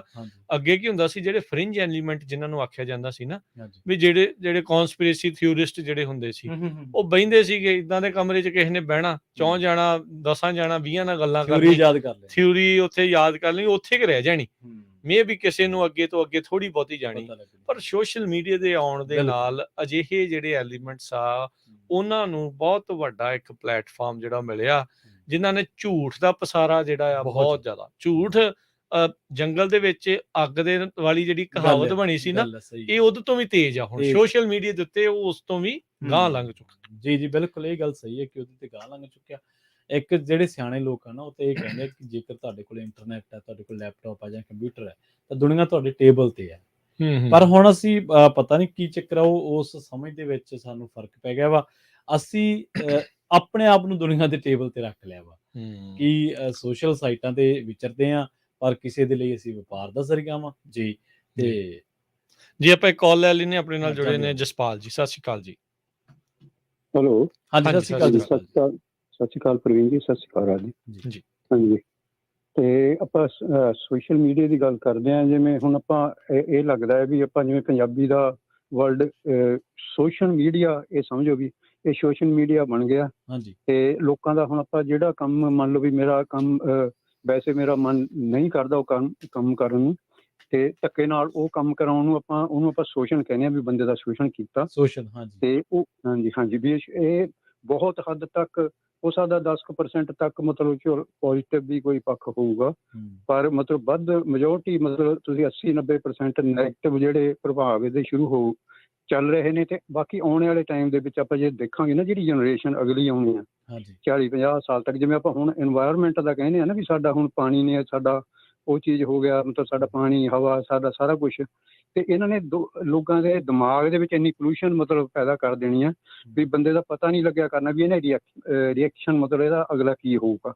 ਆ ਗੱਲ ਕਰਨ ਤੋਂ ਬਾਅਦ ਟੋਟਲੀ ਮਤਲਬ ਇੱਕ ਕਿਸਮ ਦੀ ਦਿਮਾਗ ਵੀ ਜਿਹੜੀ ਹੁਣ ਚੇਂਜ ਕਰਤਾ ਜੀ ਇਹਨੇ ਦਿਮਾਗ ਨੂੰ ਹਾਂਜੀ ਹੁਣ ਤੋਂ ਦੇਖੋ ਉਹਨਾਂ ਦੇ ਬੱਚੇ ਦੇ ਵਿੱਚ ਉਹ ਦਿਮਾਗ ਹੈ ਨਹੀਂ ਗੇ ਪਰ ਉਹ ਉਸ ਪਾਸੇ ਉਹਨਾਂ ਦੇ ਦਿਮਾਗ ਉਸ ਪਾਸੇ ਨੂੰ ਮੋੜ ਦਿੱਤੇ ਗਏ ਨੇ ਚਲੋ ਉਹ ਚੋਂ ਕੁਝ % ਖੱਟ ਲੈਣਗੇ ਤੇ ਪਰ ਇਹ ਮਤਲਬ ਕਿਸਮ ਦੀ ਹੁਣ ਦੇਖੋ ਜਿਹੜੀ ਇੱਕ ਬੰਦੇ ਦੇ ਮੰਨ ਲਓ ਕੋਈ ਪੋਪੂਲੈਰਿਟੀ ਹੋਵੇ ਤਾਂ 10 ਉਹਦੇ ਵਿਰੋਧੀ ਵੀ ਪੈਦਾ ਹੋ ਜਾਣਗੇ ਸਿਰਫ ਇਸ ਚੀਜ਼ ਨੂੰ ਦੇਖ ਕੇ ਹਾਲਾਂਕਿ ਕੋਈ ਬਹੁਤਾ ਕੋਈ ਫਰਕ ਨਹੀਂ ਪੈਂਦਾ ਤੇ ਵੀ ਉਹਦੇ ਮਤਲਬ ਫਾਲੋਅਰ ਵੱਧ ਨੇ ਜਾਂ ਘੱਟ ਨੇ ਉਹ ਕੋਈ ਪ੍ਰੈਕਟੀਕਲੀ ਤਾਂ ਮਤਲਬ ਸਿਰਫ ਇੱਕ ਬਿਜ਼ਨਸ ਦੇ ਹਿਸਾਬ ਨਾਲ ਲੋਕਾਂ ਨੇ ਵੀ ਚਲੋ ਇਹ ਬੰਦੇ ਦੇ ਪ੍ਰੈਕਟੀਕਲੀ ਤਾਂ ਕੋਈ ਬਹੁਤਾ ਉਹਦਾ ਫਰਕ ਨਹੀਂ ਹੁੰਦਾ ਪਰ ਉਹਦੇ ਨਾਲ ਕਈ ਲੋਕਾਂ ਦੀ ਜੈਲਸੀ ਕਰਕੇ ਉਸ ਬੰਦੇ ਨੂੰ ਜਿਵੇਂ ਆਪਾਂ ਮੂਸੇਵਾਲੇ ਦਾ ਸਮਝ ਲਓ ਕਿ ਹੋ ਸਕਦਾ ਜਿਹੜਾ ਇਹ ਇਸੇ ਹੀ ਕਿਸੇ ਚੀਜ਼ ਦਾ ਨਤੀਜਾ ਹੋਵੇ ਜਿਹੜਾ ਮਤਲਬ ਕਿਤੇ ਜਾ ਕੇ ਭੁਗਤਣਾ ਪੈ ਗਿਆ ਉਦੋਂ ਦੇ ਪਰਿਵਾਰ ਨੇ ਵੀ ਮੰਨਿਆ ਵੀ ਸਾਡੇ ਬੱਚੇ ਦੀ ਮਸ਼ਹੂਰੀ ਸੀਗੀ ਜਿਹੜੀ ਉਹਨੂੰ ਮਤਲਬ ਇਹ ਚੀਜ਼ ਤੱਕ ਕਰ ਗਈ ਮਤਲਬ ਇਹ ਦੇਖੋ ਵੀ ਇਹ ਵੀ ਇੱਕ ਕਿਸਮ ਦਾ ਸੋਸ਼ਲ ਮੀਡੀਆ ਦਾ ਨੈਗੇਟਿਵ ਪੁਆਇੰਟ ਜਿਹੜਾ ਸਾਨੂੰ ਕੁਝ ਹੁੰਦੇ ਸੀ ਦੇ ਵਿੱਚ ਵੀ ਦੇਖਾਂਗੇ ਤੇ ਕਿਉਂਕਿ ਜੇ ਅਸੀਂ ਮੈਚਿਓਰ ਨਹੀਂ ਹੁੰਦੇ ਉਸ ਹਿਸਾਬ ਨਾਲ ਬਿਲਕੁਲ ਜੇ ਤਾਂ ਇਹ ਹੋਵੇ ਨਾ ਵੀ ਚਲੋ ਅਸੀਂ ਦੇਖੇ ਧੱਕੇ ਨਾਲ ਐਨਰਜੀ ਤੋਂ ਆਪਾਂ ਮਤਲਬ ਕਿਸੇ ਪਾਸੇ ਨੈਗੇਟਿਵ ਪਾਸੇ ਨੂੰ ਤੁਰ ਰਹੇ ਹਾਂ ਉਹਦੇ ਕਰਕੇ ਜੀ ਥੈਂਕ ਯੂ ਹਾਂਜੀ ਮਿਹਰਬਾਨੀ ਸੋ ਬਿਲਕੁਲ ਇਹਦੇ ਪ੍ਰਭਾਵ ਜਿੱਦਾਂ ਜਸਪਾਲ ਜੀ ਨੇ ਵੀ ਮੈਂਸ਼ਨ ਜਿਹੜਾ ਉਹ ਕੀਤਾ ਵੀ ਨੈਗੇਟਿਵ ਮੋਸਟ ਜੇ social media social network sites ਦੀ ਗੱਲ ਕਰੀਏ ਤਾਂ ਫੇਸਬੁੱਕ ਦੇ ਉੱਤੇ ਸਭ ਤੋਂ ਵੱਧ ਜਿਹੜੇ ਐਕਟਿਵ ਯੂਜ਼ਰ ਨੇ ਜਨਵਰੀ 2022 ਦੀ ਰਿਪੋਰਟ ਆ ਹਰ ਸਾਲ ਜਿਹੜੀ ਰਿਪੋਰਟ ਆ ਉਹ ਆਉਂਦੀ ਆ 2910 ਮਿਲੀਅਨ ਜਿਹੜੇ ਐਕਟਿਵ ਯੂਜ਼ਰ ਨੇ ਉਹ ਦੂਜੇ ਨੰਬਰ ਤੇ YouTube ਆਉਂਦਾ 2562 WhatsApp ਦੇ ਉੱਤੇ ਜਿਹੜੇ ਆ 2000 ਪੂਰਾ ਮਿਲੀਅਨ ਇਹਨਾਂ ਸਾਰਿਆਂ ਦੇ ਪਿੱਛੇ ਮਿਲੀਅਨ ਜਿਹੜਾ ਉਹ ਨਾਲ ਲਾਈ ਚੱਲੋ ਇੰਸਟਾਗ੍ਰਾਮ 1478 ਟਿਕਟੌਕ ਇੰਸਟਾ ਤੋਂ ਤਾਂ ਦੁੱਗਣਾ ਹੀ ਹੈ ਫੇਸਬੁੱਕ ਹਾਂਜੀ ਤੁਸੀਂ ਹੁਣ ਤੁਸੀਂ ਦੇਖੋ ਵੀ ਇਹ ਵੀ ਹੋ ਸਕਦਾ ਨਾ ਵੀ ਸੇਮ ਯੂਜ਼ਰ ਇੱਥੇ ਵੀ ਆ ਸੇਮ ਯੂਜ਼ਰ ਉੱਥੇ ਵੀ ਉਹ ਜਿਹੜੇ ਉਹ ਹੁੰਦੇ ਆ ਬੜਾ ਕੁਛ ਇਸ ਦੇ ਵਿੱਚ ਚੱਲਦਾ ਆ WeChat ਜਿਹੜੀ ਕਿ ਆਈ ਥਿੰਕ ਚਾਈਨਾ ਵਾਲੇ ਯੂਜ਼ ਕਰਦੇ ਆ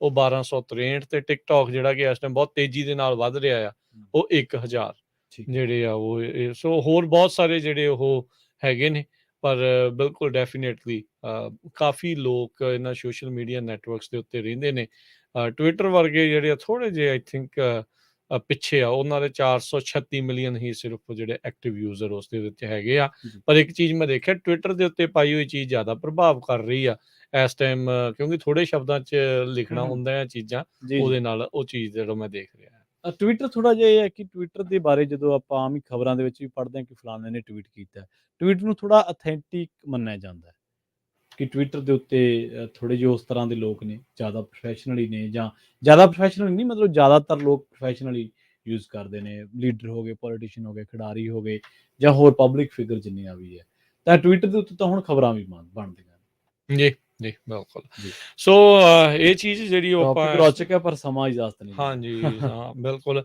ਕੋਈ ਨਹੀਂ ਆਉਣ ਵਾਲੇ ਸਮੇਂ 'ਚ ਜ਼ਰੂਰ ਇਦਾਂ ਦੀਆਂ ਆਪਾਂ ਗੱਲਾਂ ਬਾਤਾਂ ਉਹ ਕਰਦੇ ਰਵਾਂਗੇ ਤੁਸੀਂ ਵੀ ਆਪਣੇ ਵਿਚਾਰ ਜਿਹੜੇ ਉਹ ਸਾਂਝੇ ਕਰਦੇ ਰਿਹਾ ਕਰੋ ਤੇ ਬਸ ਮਿਲਦੇ ਹਾਂ ਜੀ ਫਿਰ ਆਪਾਂ ਫਿਰ ਅਗਲੀ ਵਾਰ ਸੋ ਮੇਰੇ ਰਾਜਕਰਮਵੀਰ ਸਿੰਘ ਵੱਲੋਂ ਤੇ ਪ੍ਰਵੀਨ ਸ਼ਰਮਾ ਸਭ ਨੂੰ ਪਿਆਰ ਭਰੀ ਸਤਿ ਸ਼੍ਰੀ ਅਕਾਲ ਜੀ ਸੁਣਦੇ ਰਹੋ ਪੰਜਾਬੀ ਰੇਡੀਓ USA